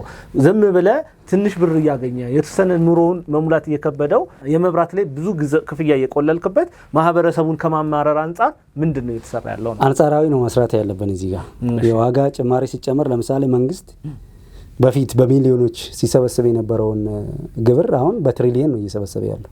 በትሪሊየን የሀገሪቷ በጀት በትሪሊየን። እነዚህ በትሪሊየን የሚቆጠሩት በጀቶች ከየት መጥቶ ነው ሊሞሉት የሚችሉት? እኔና አንተ በምንከፍለው ግብር፣ ዜጎች በሚከፍሉት ግብር እና ወደ ውጪ በሚላኩ ኢምፖርት ኤክስፖርት በምናደርጋቸው ማቴሪያሎች ላይ የተመሰረተ ነው የኢትዮጵያ ንግድ። ስለዚህ ህዳሴ ግድብ እንደ ተኪ ምርትም ነው የምናየው። ለምሳሌ ቡናን ወደ ውጪ እንልካለን። ቡናን ወደ ውጪ እንደምንልከው ሁሉ አሁን ደግሞ ኃይል ጀመረናል። ኃይል ስንጀምር ምንድን ነው የሚደጉሙ? ለምሳሌ መንግስት ነዳጅ በከፍተኛ ሁኔታ እየደጎመ ነው። ከየት ነው የሚመጣው ዶላር? ከቡናና ከሰሊጥ ምናምን ብቻ። ስለዚህ ይሄኛውን የዶላር እስካመጣልን ድረስ ይሄኛውን መሸጥ ግዴታ ነው። አሁን መንግስት የህዳሴ ግድብን የኃይል አቅርቦት ወደ ውጪ ሀገር ውስጥ የኃይል አቅርቦቱ መቆራረጥ እያለ ወደ ውጪ ቢሸጥ ኖሮ ትክክልና የውስጡን ቀዳዳ ሳይደፍን ለምንድን ነው ወደ ውጪ የተሸጠ መለውን ጥያቄ ልናነሳ እንችላለን። እዚህ ጋር የመንግስት ሰራተኛ ደሞዝ መጨመር አለበት፣ ኢንፍራስትራክቸር መሰራት አለበት እያልን ጥያቄ እያነሳል፣ በዚህ በኩል ደግሞ የታሪፍ ጭማሪ ተደርጓል የሚል ጥያቄ ይፋለሳል። የሚፋለስ ነው የሚሆን። መንግስት ብዙ ቀዳዳዎችን ነው የሚሸጥ። ለምሳሌ በኬንያ ፓርላማ ሲነሳ የነበረውን አንተም በቅርቡ ታስታውሳለህ። ኢትዮጵያ ኤሌክትሪክ አቅርቦቱ በጣም ርካሽ ነው፣ ስለዚህ ወደብ እንስጣቸውና እነሱ ደግሞ የኃይል አቅርቦት እንሽጡልን፣ የኤሌክትሪኩን ያምጡልን እየተባለ በፓርላማ ደረጃ ነው ሲነሳ የነበረው። በቪዲዮዎች ወጥቶ ብዙ መነጋገር ሆኗል። ስለዚህ ያ ማለት ኬንያውን የተሻለች ነች ብለን ነው የምንሳስበው። ግን ዋጋ ስቲል በምስራቅ አፍሪካ ካሉትም የአፍሪካ ሀገራትም ይሁን ከአፍሪካ ሀገሮች ዋጋችን ስቲል ነው የተሻለ ነው።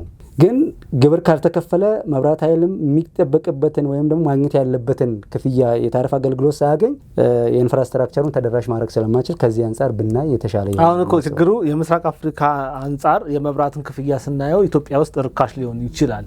ኑሮ ግን በተመለከተ ማህበረሰቡን አማሮታል። ከምስራቅ አፍሪካ ትንሽ ወደድ ያሉ ነገሮች አሉ እና ከዚህ አንግል እነዚህ ተፎካካሪ ፓርቲዎች እነዚህን ሀሳቦች ቢያነሱ ብልጽግና ችግሩ አይደለም ወይ?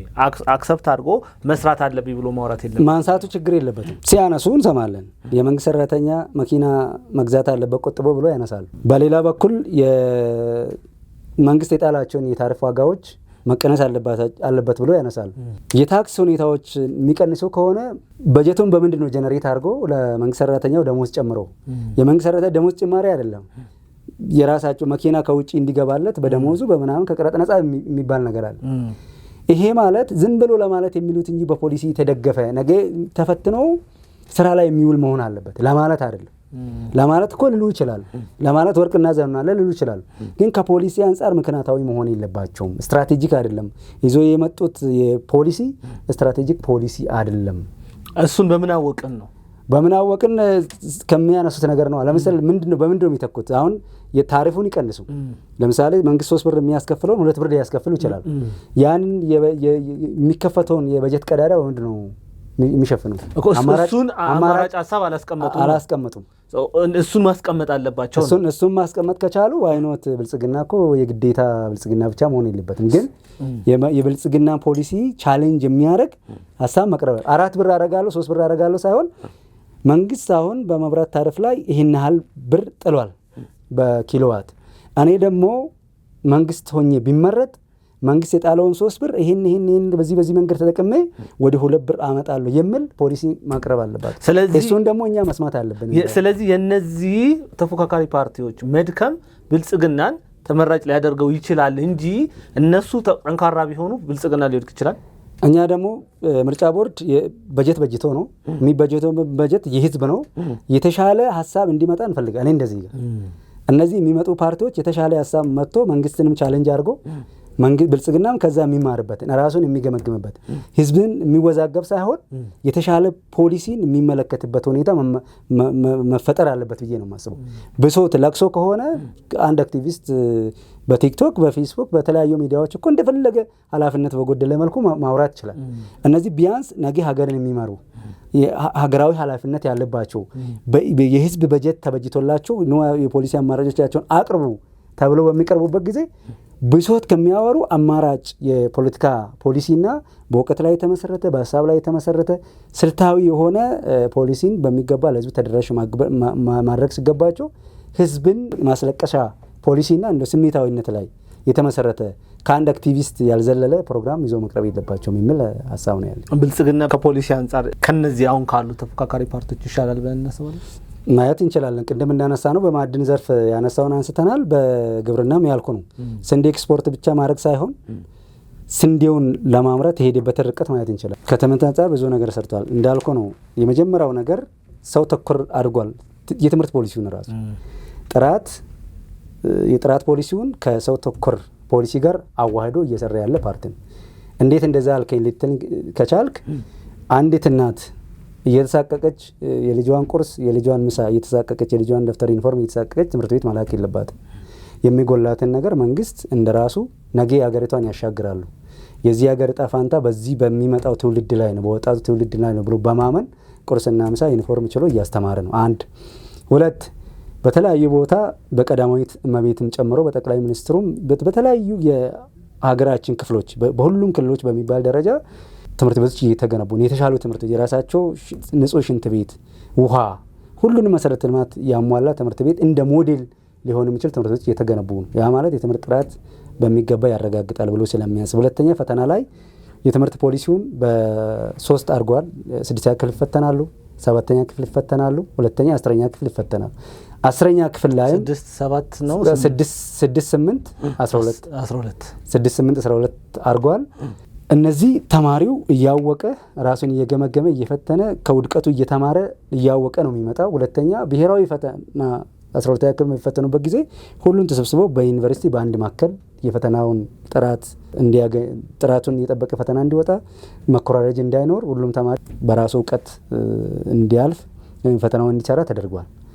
ተማሪውም አሁን ይታወቃል በቃ ከከሌ ኮርጅ ያለው ሳይሆን ራሱን ለማውጣት ቆርጦ እያጠና ራሱን እያበቃ ነው። ምናልባት የመንግስት ከሰራቸው እኔም በጣም ማመሰግነው ጠንካራም ስራ ከሰራባቸው ምክንያቶች አንደኛው ፈተና ላይ ያሉ ጉዳዮች ላይ ትናንትና ከትናንት ወዲያ በነበረ ትምህርት ስርዓቶቻችን ላይ ጅስት ተማሪዎች ኮርጆ ማለፍ እንደሚቻልን አምነው ነበር። ዛሬ ላይ ሰው ሰልፍ ኢንዲፔንደንት እንዲሆን አድርጓል። በቃ በራሱ ነገሮችን መስራት እንደሚቻል ማመን ወደሚቻልበት ደረጃ መጥቷል። ግን እዚህ ላይ ማንሳት የምፈልገው ነገር ተጎድተዋል፣ ድንገት ነው የተጀመረባቸው ልጆቻችን ብዙ ነገር ሉዝ አድርጓል የሚሉ ሰዎችም ደግሞ አሉ። ከዛ አንፃር ምን ማለት እንችላለን? የት ጋር ነበር መጀመር የነበረበት ብለታስ? መጀመር ካለበት ነው መጀመሪያው። ለምሳሌ ከኔና አንተ የሆነ ነገር መጀመር ካለበት ዛሬ ነው መጀመሪያው። ዛሬ መጀመር ያለበት ዛሬ ይጀምራል፣ ነገ መጀመር ያለበት ነገ ይጀምራል። ስለዚህ ፖሊሲው ተግባራዊ መሆን ከጀመረበት ጊዜ የመጀመሪያው የተወሰኑ ልጆች መስዋዕት ሊሆኑ ይችላሉ፣ ዝግጁ ላይሆኑ ይችላሉ። ለሱም ደግሞ ሪሚዲያል የሚባል ነገር አመቻችቷል መንግስት። ለምሳሌ በመጀመሪያ ፈተና የወደቁት ራሳቸውን አዘጋጅተው ከ3 ወር በኋላ ሪሚዲያል ኮርስ ወስዶ ኢቭን ዩኒቨርሲቲ ገብቶ ተምሮ ሪሚዲያል ኮርስ እንዲወስዱ ያንን አማራጭ አቅርቧል እንጂ ድንገት ጎርተናቸዋል እንችላል። እኔ በነገር ላይ በትምህርት ፖሊሲ ላይ ተጠናክሮ መቀጠል አለበት ብዬ ነው የማስበው። እኔ ባለኝ መረዳትና በማነበውም በሚሰማውም ቻይናን ስትመለከት አሁን ፈተና አካባቢ እንደዚህ ብሔራዊ ፈተናዎች በሚኖሩበት ጊዜ ኢቭን ቤተሰብ ሆስፒታል የሚገባበት ጊዜ አለ፣ ፌንት እየበላ ማለት ነው። በጣም አማራጭ መጨረሻ ከወደቁ ቻንስም እንደሌላቸው ስለሚታመን የፈተናው ስርዓቷም ከባድ ስለሆነ የትምህርት ፖሊሲዋ ያን ያህል ቤተሰብ እንኳን ከልጆች አልፎ ቤተሰብ ጨንቆ በፈተና ሳይሆን ሆስፒታል የሚገቡባቸው ሁኔታዎች አሉ። ጀርመንንም ስትመለከት እንደዛ ነው። አሁን ተጠቃሽ በትምህርት በቴክኖሎጂ ተጠቃሽ ማን ናቸው ብለን ብናስብ ቻይናና ጀርመንን በሜዲሲን በመናል ልናነሳ እንችላለን። ይሄ የመጣው ያለ ምክንያት አይደለም፣ ትውልድ ላይ ተሰርቶ ነው። ስለዚህ ነገ ቀጣይ ትውልድ ተጠቃሚ ያሁኑ ትውልድ ጠቅላይ ሚኒስትሩ ደጋግሞ ይላል የኔና እናንተ ስራ ዋጋ ከፍለን ለቀጣይ ትውልድ ብርሃን መሆን ነው፣ ቀጣዩን ትውልድ ማሻገር መቻል ነው። የለውጡን ፍሬ እኛ ሳይሆን ቀጣዩ ትውልድ እንዲበላ ማድረግ መቻል ነው እኛ መስዋዕት ሆነን ብሎ ያነሳሉ።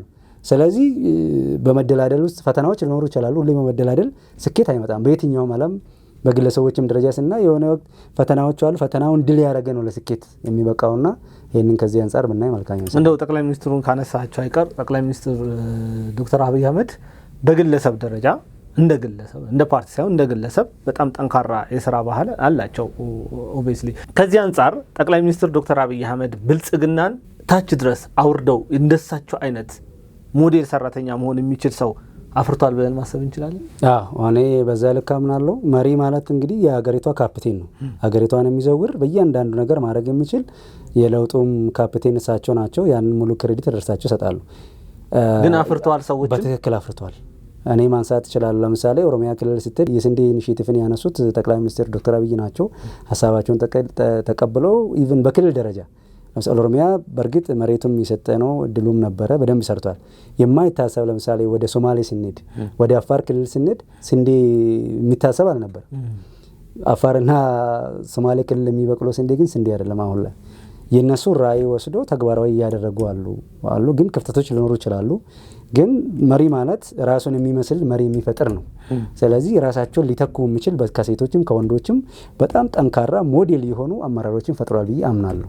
ከመከላከያውም ስናይ፣ ከፖለቲካ ዘርፍ አደራጀትም ስናይ፣ ሁለተኛ ነገር ከመስተዳድሮችንም ስንመለከት አብዛኛውን ነገር ከሴትም ከወንድም ራሳቸውን ሊተካ የሚችል ብቁ የሆነ አመራሮችን አፍርቷል ብዬ አምናለሁ። በዛ ስኬታማ ናቸው ብለን ስኬታማ ናቸው፣ በጣም ስኬታማ ናቸው። ግን ወረዳ ላይ ብቻ ታችኛው ሌቭል ላይ ሲደርስ ግን ማህበረሰቡ ሲማረር እንሰማለን። ከዛ አንጻርስ የተሰራ ስራ አለ? ለምሳሌ ስንወስድ በሙስና በምን አብዛኛውን ጊዜ ሚዲያ ላይ እንደምንሰማ ነው። በ5 ሰው 10 ሰው 6 ሰው በብዛት እየታሰረ ነው። ኢቭን ተጨባጭ መረጃ ተገኝቶ ሀገሪቷን ህዝቡን የሚያጉላሉ በፕሮክራሲ የተሞሉ አመራሮች ከቦታው እየተነሱ ነው። በቅርብ ጊዜ እኔ እርግጠኛ ሆኜ የምነግርህ ብልጽግና አሁን በፕሮክራሲ ህዝቡን የሚያስቸግሩ ነገሮችን አንደኛ በቴክኖሎጂ ይተካቸዋል። ለምሳሌ ይሄ ከታክስ አሰባሰብ ጋር ተገናኝቶ ካሜራ ተገጥሞላቸው ምናምን ዲጂታላይዝድ አድርጎ እንዴት ችግሩን እየፈታ እንደሆነ ታውቃለህ። በፊት በዛ ዙሪያ ሲማረር የነበረ ነው።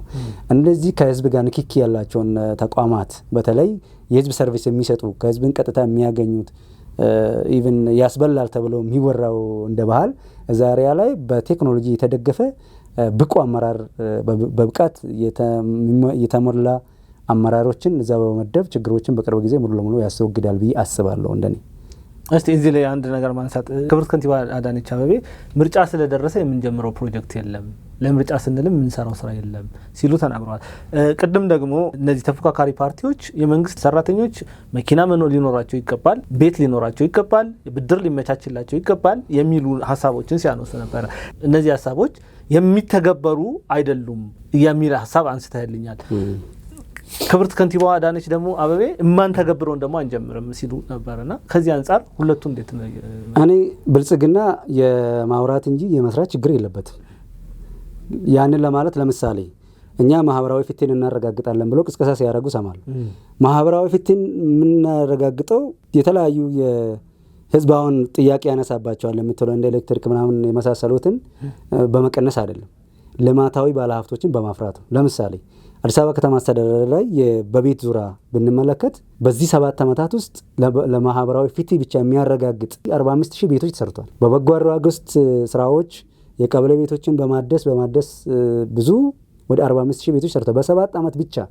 ያ ማለት ለሀገር ባለውለታዎች፣ በተለያዩ በማህበራዊ ችግር ውስጥ ላሉ ግለሰቦች፣ በዚህ በጎርፍ ምናምን ውስጥ ያሉ ለምሳሌ በማይመች ወንዝ አካባቢ ሸራ ወጥሮ ምን በሚኖሩ ሰዎች አካባቢ ከዛ በማንሳት ብዙ በርካታ ስራዎችን ሰርቷል። ይሄንን የሚል ማህበራዊ ፍትህን ለማረጋጋጥ ብቻ የተሰራውን 45,000 ብር የሚያነሳል። ለምሳሌ አሁን በቅርብ ጊዜ ጌጤ ኡርጌ የምትባል አትሌትን ታውቃለህ? በአትሌቲክሱ ዘርፍ ኢትዮጵያን ባንዲራ ከፍ አድርጋ ያውለበለበች ብሔራዊ ጀግናችን ነች። ግን ታማ በብዙ ስቃይ ውስጥ ነው የነበረችው። ያችን ከአዲስ አበባ እንኳን መኖር አቅቷት ወደ ገጠሩ ወጣ፣ ወደ ቢሾፍቱ አካባቢ ከቢሾፍቱም ገጠር ወጣ ስትኖር የነበረው የጤና እክል ያለባት ባለ 3 ክፍል ቤት እና 10 ሚሊዮን ብር እንደውም እና አትሌት ዋሚ ብራቱን ጨምሮ ሌሎች ለ11 አትሌቶች ደግሞ ለእያንዳንዳቸው 2 ሚሊዮን አካባቢ ተሰጥቶ በዚህ ሳምንት ብቻ ለሀገር ባለውለታዎች ወደ 32 ሚሊዮን እና ባለ 3 መኝታ ኮንዶሚኒየም ቤት ተሰጥቷታል ለዚች አትሌት። በዚህ ልክ እያከበረው ይሄን ብቻ አይደለም አሁን በቅርብ ጊዜ ብሌን የምትባል ህፃን በአእምሮ ህመም ስትሰቃይ ለ10 ዓመት ስትሰቃይ የነበረች ልጅ ወደ 70 አካባቢ ለሚሆኑ ዜጎችን ተጠቃሚ በሚያደርጉበት ጊዜ እቺ ልጅም እንድትካተተና የድሉ ተጠቃሚ እንድትሆን በዛውም ልክ ደግሞ ወደ 4 ሚሊዮን ብር ለሕክምናዋ እንዲውል አድርጓል። አብዛኛውን ጊዜ በበጎ ስራ እያስተባበሩ ሁለተኛ የልማታዊ ባለሀብቶችን እያስተባበሩ እነዚህ ልማቶችን ሰርተዋል። በሌላ ዜጎችን ደግሞ ሁሉንም ዜጎች እንደዚህ ጋር ተደራሽ የቤት እጦት ለሚቸገሩ ዜጎች ቆጥበው ቤት ማግኘት አለባቸው በሚል በመቶ ሺዎች የሚቆጠሩ ቤቶች ተሰጥቷል። በዘንድሮ ዓመት ብቻ 100 ሺህ ቤቶች በ17 ሳይት እየተገነባ ነው ያሉ። ከ17ቱ ሳይት ውስጥ አብዛኛው በ6 እና በ7 ወር ጥሩ ግንባታ ሂደት ላይ እንዳሉ ክብርት ካንቲባውም ገልጿል። ሁለተኛ የሚታይ ነገርም ነው፣ በሚዲያ ጭምር ነው ሄዶ የተዘገበው ያ ጉዳይ። ሌላው ይሄንንም 50% መንግስት የግል ባለሀብቱ ነው የሚገነባው። የግል ሴክተሩና መንግስት እንዴት ኮላቦሬሽን ፈጥሮ እንዴት እየሰሩ እንደሆነ ትልቅ ማሳያ ነው በቤት ረገድ ያለውን እና ማህበራዊ ፍትህ እናሰፍናለን ብሎ ከማውራት ባሻገር በተግባር በ7 ዓመት ውስጥ መንግስት አሁን በማህበራዊ ፍትህ ብቻ ወደ 45,000 ቤቶችን ገንብቶ ለዜጎች ተደራሽ ማድረግ ችሏል። ብልጽግና ፓርቲ በተግባር ተፈትነው ያለፈ ፓርቲ መሆኑን በዚህ ረገድ አሳይተናል። ለምርጫ ተብሎ የሚደረግ ነገር አይደለም። ለምርጫ ተደርጎ ቢደረግ ኖሮ እነዚህ አትሌቶች እነዚህ ህፃናት ወድቆ የቀሩትን አይደለም ፊት ለፊት ያሉትን መንግስት ሰራተኛ ምናምን የሚባለውን ብቻ ፊት ያለውን እንትን ማለት እንችላለን። ግን ማህበራዊ ፍትህ ለማረጋገጥ እያንዳንዱ ታች ያለው ዜጋ ተጠቃሚ መሆን አለበት ከብልጽግና እንጂ ከላይ ያለው ብቻ አይደለም። ሌላው መንግስት ሰራተኛን በሚመለከት ለማምራን ኦልሬዲ የተወሰነ ፐርሰንት ቆጥቦ ከተማ አስተዳደሩ ቦታ በመፍቀድ በግል እየተገነባ ነው ያለው። እነሱም በቅርብ ጊዜ የሚጠናቀቁ ይሆናል ብዬ አስባለሁ። የብድር እንትኑን አመቻችቷል መንግስት። ቅድመ ክፍያው ግን ከባድ ነው የሚሉ ነገሮች ይነሳሉ። ቅድመ ክፍያውን የሚያደርገው አሁን እንግዲህ የማቴሪያል ጉዳይ ነው። ሶ አቅም የመምህራን ደሞዝ ኦብቪየስሊ ይታወቃል። ያንን ከቨር ማድረግ ብድር አመቻችቷል እኮ ለምሳሌ የተወሰነ ፐርሰንት እንጂ ከተማ አስተዳደሩ መሄድ ካለበት ርቀት በላይ ሄደዋል። ለምሳሌ የቤት መስሪያ ቦታ ከሊዝ ነፃ ነው የሰጣቸው፣ በነፃ ነው የሰጣቸው በሊዝ ያንን ግንባታ ተቀብሎ ለሚገነባው አካል ለሚገነባው ተቋም ቦታውን በነፃ ሰጥቷቸዋል። ያ ማለት የቦታው ዋጋ ምን ያህል ዲስካውንት እንደሚያደርግላቸው ቀጥሎ የተወሰነ ፐርሰንት ከከፈሉ በኋላ ከባንክ ጋር ያስተሳስርላቸዋል። በረጅም ክፍያ ነው የሚከፍሉት። ከዚህ በላይ ምንድነው ሊያደርግ የሚችል? አይዘርፍም። እንግዲህ አንዱን ህዝብ ዘርፈ አንዱን አጠቅም። ስለዚህ ባላንስ ነገር ሰራለ። ከተማ አስተዳደሩ ምንድነው እጁ ላይ ያለው መሬት ነፃ መሬት ከሌለ የሊዝ ዋጋውን ከፍሎ መሬቱን ነፃ አድርጎ ለማምራን ማቅረብ ነው። ከዛ በኋላ ማምራኖቹ ደግሞ ያንን ማቴሪያል ለግንባታው የሚፈጀው ማቴሪያል የተወሰነ ፐርሰንት ክፍያ ፈጽመው የቤት ባለቤት የሚሆኑበትን እድል ፈጥሯል። ከቤት አንጻር ካነሳ ነው ጅምር ላይ በ1997 እና በ2005 ዓመተ ምህረት ቤት ለመውሰድ እየቆጠቡ ያሉ ማህበረሰብ ስቲል ቤት ያልደረሳቸው አሉ። ለነዛ ግልጽ የሆነ መልስ እስካሁን አልተሰጠም። አዳዲስ ግን ፕሮጀክቶች እየተሰሩ ነው። የነበረውን ትቶ አዳዲስ ከመስራት የነበረውን ማስጨረስ ለምንድነው እየተከበደ ያለው ነው? ሁለተኛ እነዛ ነገሮች ግልጽም አይደለም። የፕሮክራሲ ችግር እንዳለበት ተገልጿል። በተደጋጋሚ ሲነሳ ነበረ። ያልተጣሩ ፋይሉ ያልተደራጀ ምንም ግልጽ ያልሆነ ነገር እንደሆነ ክብርት ካንቲባውም ከተማ አስተዳደሩም በተደጋጋሚ ሲያነሱት ነበር። ሁለተኛ ብዙ ኢዳዎች እንዳሉበት መንግስት በዛ ዙራ ይሄ 40/60 ምናምን የሚባሉት እዛ አካባቢ ግልጽ ያልሆኑ ነገሮች እንዳለና መንግስትን ዕዳ ውስጥ እየከተተ መንግስት እነዛን ዕዳዎች እየከፈለ አሁን አዳዲስ ፕሮጀክቶችን እየሰራ እንደሆነ በተደጋጋሚ ነባሩን ሳይዙ አዳዲስ መጀመር እንደ መንግስት ከነባሩም እኮ ያገኙአሉ። በፋይላቸው የተጣራ ያገኙአሉ። በሂደት የቀሩት ደግሞ ፋይላቸው የተጣራ የሚያገኙት ይሆናል። ኦኬ ጥሩ። እሺ እንደው ለወጣት ፖለቲከኛ ሚስጥረ ስላሴ እና ለተተኪው ትውልድ ብለህ ፌስቡክ ፔጅ ላይ የጻፍካቸው ነገሮች አሉና 4 ነገሮችን እዚህ ላይ አንስተሃል። አንደኛው ያነሳው ድፍረትን በእውቀትና በስሌት መግራት የሚል ነው። ሁለተኛ ፖለቲካ አማራጭ ፖሊሲ እንጂ ስሜታዊ ትረካ አይደለም የሚል ሀሳብን አንስተሃል። ከጭብጨባና ከወቀሳ ሰንሰለት ለመውጣት መሞከር ያስፈልጋል የሚል ሀሳብ አንስተሃል። በስነ ምግባር የታጀበ ፖለቲካ ለማራመድ መሞከር ያስፈልጋል ብለህ ፖለቲከኛ ሚስጥረ ስላሴን እና አጠቃላይ ከረንት ላይ ያሉትን የፖለቲካ ተወዳዳሪዎችን ለመተቸት ሞክረሃል እና ምን ማለት ነው? እነዚህ ሀሳቦችስ መተቸት ውስጥ ተገቢ ነው ብለህ ታስባለህ? ሁለት ነገርን ሳትፈልጋለሁ ቅድም እንዳልኩ ነው። እኔ ልጅቷ ወጣት ነች፣ ወጣት ፖለቲከኛ ነች፣ በዛ ላይ ሴት ነች፣ ደፋር ነች፣ ጠንካራም ስለሆነች ነው ወደፊት የመጣችው። ያንን ነገር አከብርላታለሁ። በዚህ ድፍረቷና በዚህ ወጣትነቷ ላይ ደግሞ አሁን ላለው ወጣት ለኛም ጭምር አርአያ መሆን አለባት ብዬ ስለማስብ ነው ያን ነገር ለሀገርም ይጠቅማል ብዬ ስላሰብ። ለምሳሌ ምስጢረ ስላሴ የምታነሳው ከፌስቡክ እና ከቲክቶክ ላይ ለቃቅማ ነው የምትመጣው። መንግስትን ኃላፊነት የጎደሉ ከሀገር ተሰደው የራሳቸውን የፖለቲካ ሸቀጥ የራሳቸውን የፖለቲካ ትርፍ ለማራመድ በየፌስቡክና በየቲክቶኩ በዩቲዩቡ ሲጮሁ ከሚውሉ ሰዎች ለቃቅማና ቃርማ ያቀረበች እንጂ የኢህአፓ ፖሊሲ ወይም ደግሞ የፓርቲን ፖሊሲ በሚመጥን ደረጃ አይደለም እዛ ላይ የሚቀርበው። ለምሳሌ ብልጭልጭ ስትል ነበር የአዲስ አበባን ከተማ አስተዳደር ምንድን ነው የሰራው? የእናንተ ብልጭልጭ ምንድን ነው? እሷ ብልጭልጭ ብላ የምታስበው የአድዋ ሙዚየምን ነው ወይ? እሷ ብልጭልጭ ነው ብላ የምታስበው የአብርሆት ቤተ መጻሕፍትን ነው ወይ? እሷ ብልጭልጭ ነው ብላ የምታስበው በአዲስ አበባ ውስጥ የተሰሩ አዳዲስ የመንገድ መሰረተ ልማቶችን ነው ወይ? የትኛው ነው ለሷ ብልጭልጭ ሆነባት? የቱርኩ ፕሬዝዳንት ኤርዶዋን አገራችን ውስጥ በሚመጡበት ጊዜ እሷ ብልጭልጭ ነው ብላ የምትገልጻቸው የልማት ስራዎች የከተማ ልማቶች በሚሊየን ቪዎች እየታየ አዲስ አበባን ከኒውዮርክ ማዲሰን ስኩዌር እንደውም ከቶኪዮ ጋር እያነጻጸሩ የዓለሙ ሚዲያዎች አፍሪካን ደብቋታል።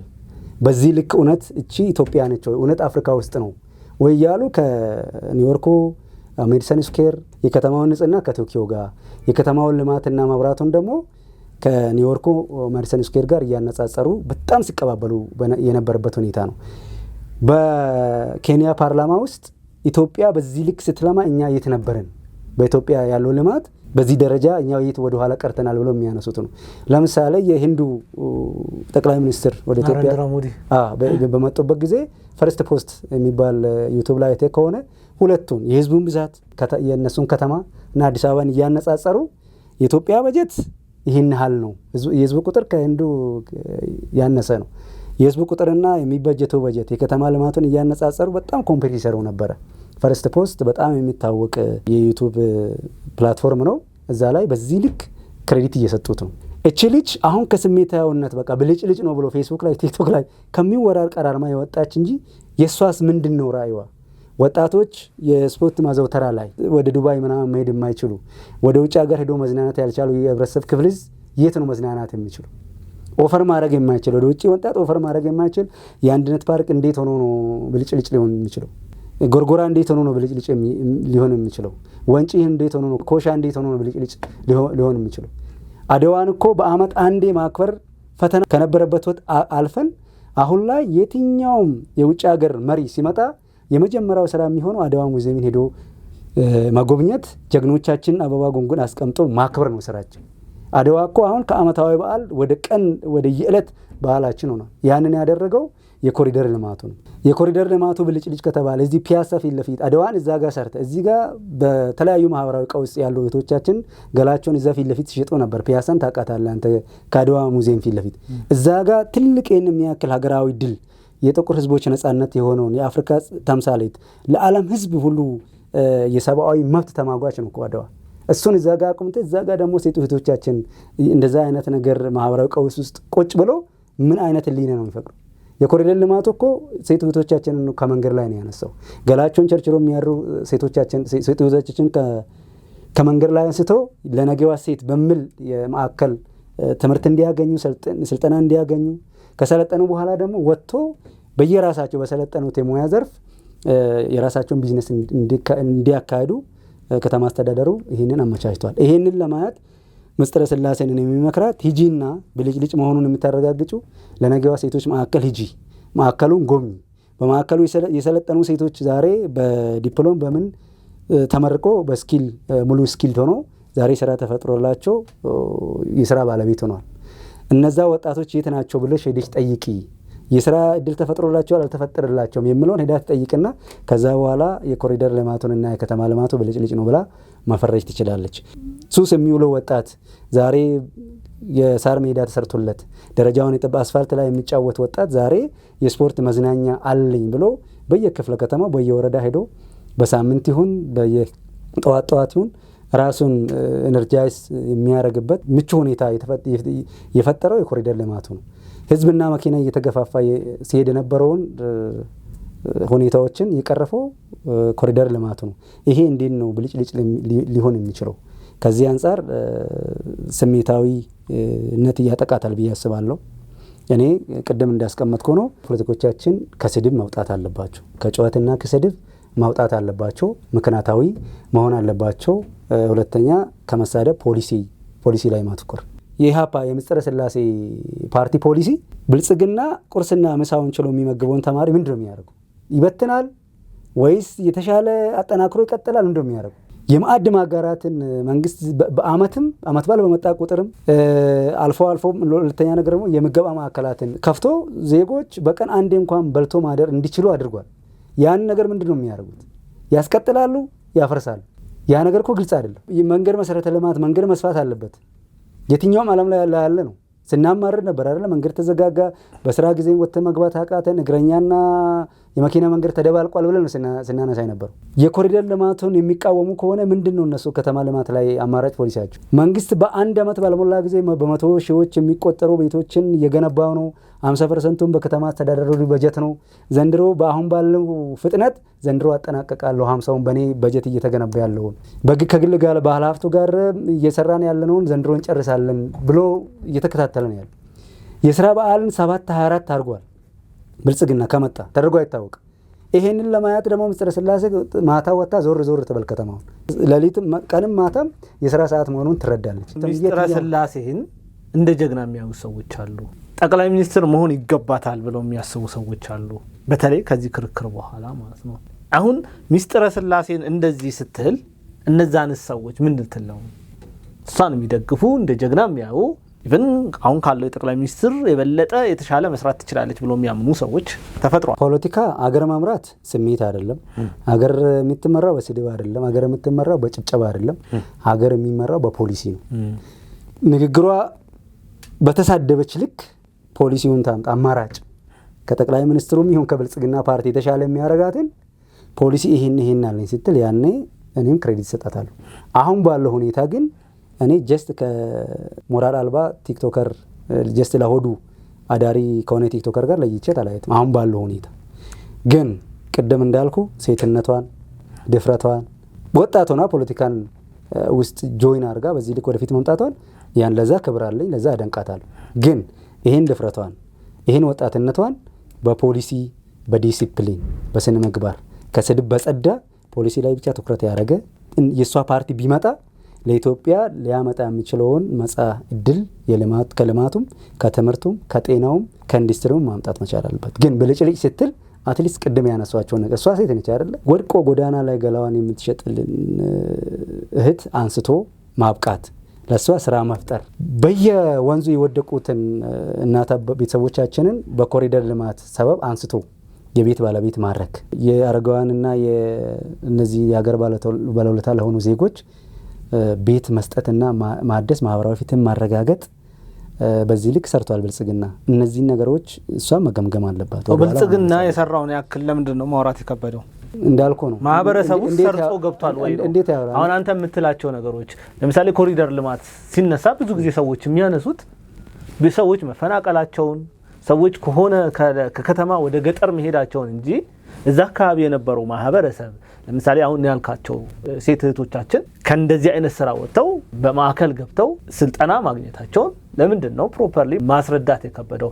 ህዝቡ ይሄንን አያውቅም። ብልጽግና ላይ ይሄ ድክመት የለም ወይ ነው? ያው እንትን ነው በቃ ብልጽግና ፕራግማቲክ ነው። ፕራግማቲክ ስትሆን ስራ ላይ እንጂ ወሬ ላይ አታተኩርም።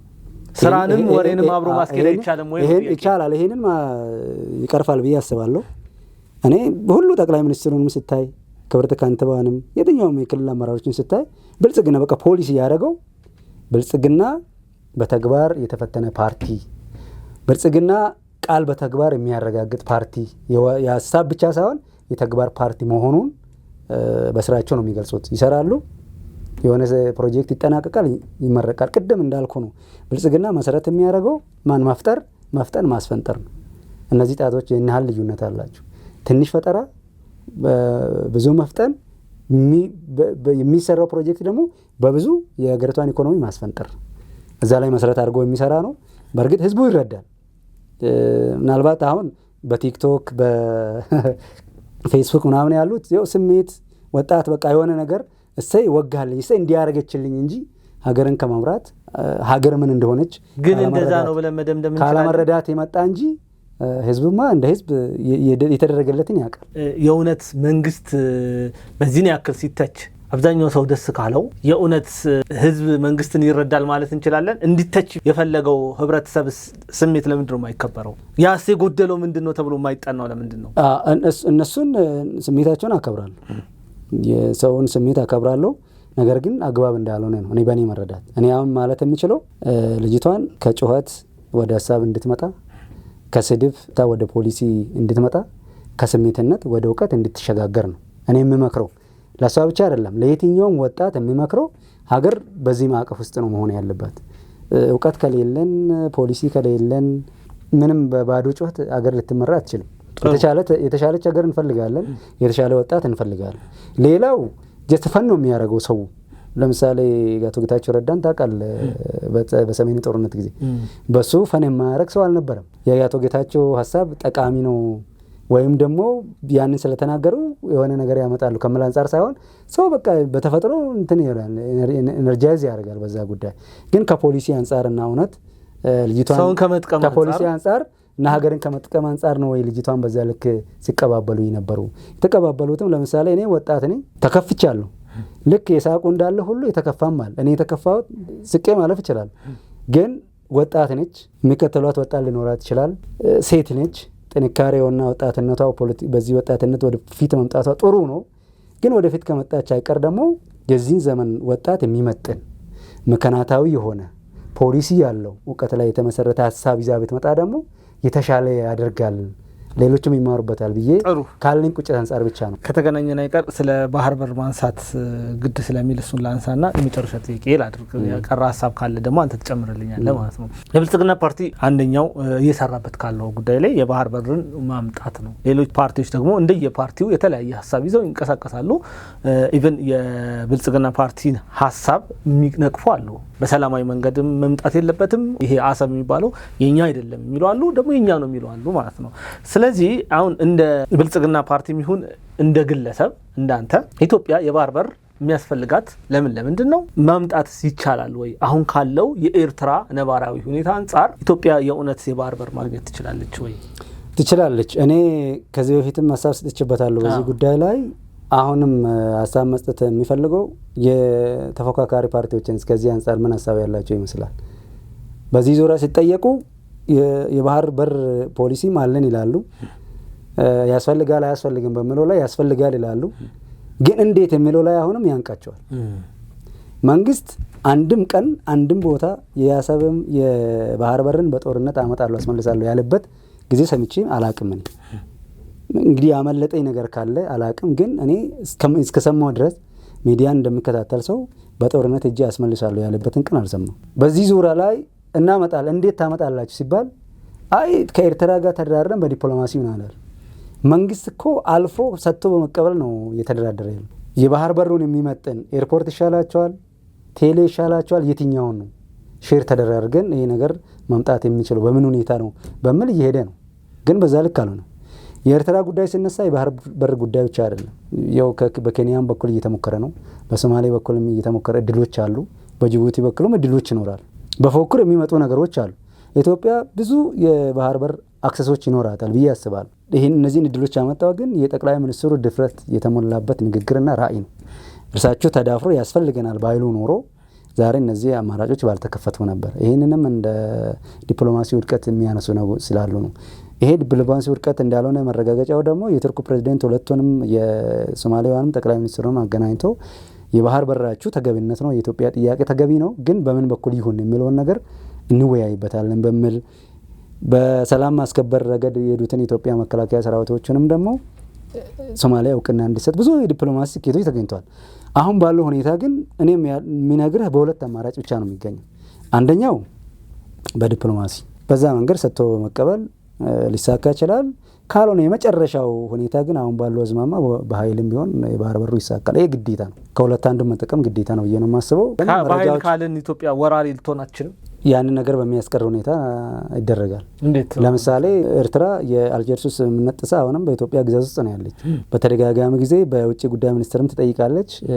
ምላሿ እምቢ ነው። እሺ የሽታን ወይም ደግሞ ፖዚቲቭ ሪአክሽን አላሳየች። ስለዚህ ሰው ተወረርኩ ብሎ መውረር ይቻላል። የኢትዮጵያ መንግስት በወደ ስፍነት ያለፈው ጉዳይ ነው እንጂ አሁን ላይ የአልጀርስ ስምምነት እሷ ካላከበረች እኛ የምናከብርበት ምክንያት የለም። ሁለተኛ የተደረገው ስምምነት በራሱ ስህተት እንዳለበት ከዚህ በፊትም አንስተናል።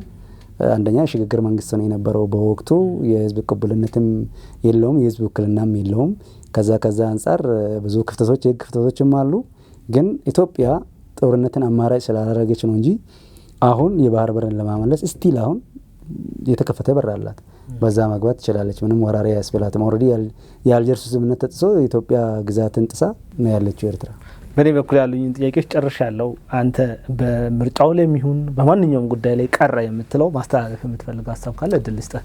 በጣም አመሰግናለሁ ቢንዬ። አሁንም መጨረሻ ላይ እንግዲህ ማስተላለፍ የምንችለው ጠቅላላ አድርጌ ብልጽግና በጣም በርካታ ስራዎችን ሰርቶናል። ቅድም እንዳነሳ ነው ዋናዎቹን ላነሳል ነው። የአድዋ ሙዚየም ብልጭልጭ ሊባል አይችልም። የዚህ አብሮት ቤተ መጻሕፍት ብልጭልጭ ሊባል አይገባውም። ሁለተኛ ከየወንዙ አንስተን ቤት የተሰጣቸው በኮሪደር ልማት ምክንያት ቤት የተሰጣቸው ዜጎቻችን ህይወት የቀየረ ማህበራዊ ፍትህን ያረጋገጠ የኮሪደር ልማት ብልጭልጭ ሊባልም አይገባም። ሁለተኛ በየክፍለ ከተማው በየወረዳ የተሰሩ የስፖርት ማዘውተሪያ ስራዎች፣ የመገባ ማዕከላት፣ የተማሪዎች አልባሳትና ምግብና ቁርስ ችሎ መንግስት ማስተማሩ ብልጭልጭ ሊያስብል አይገባም።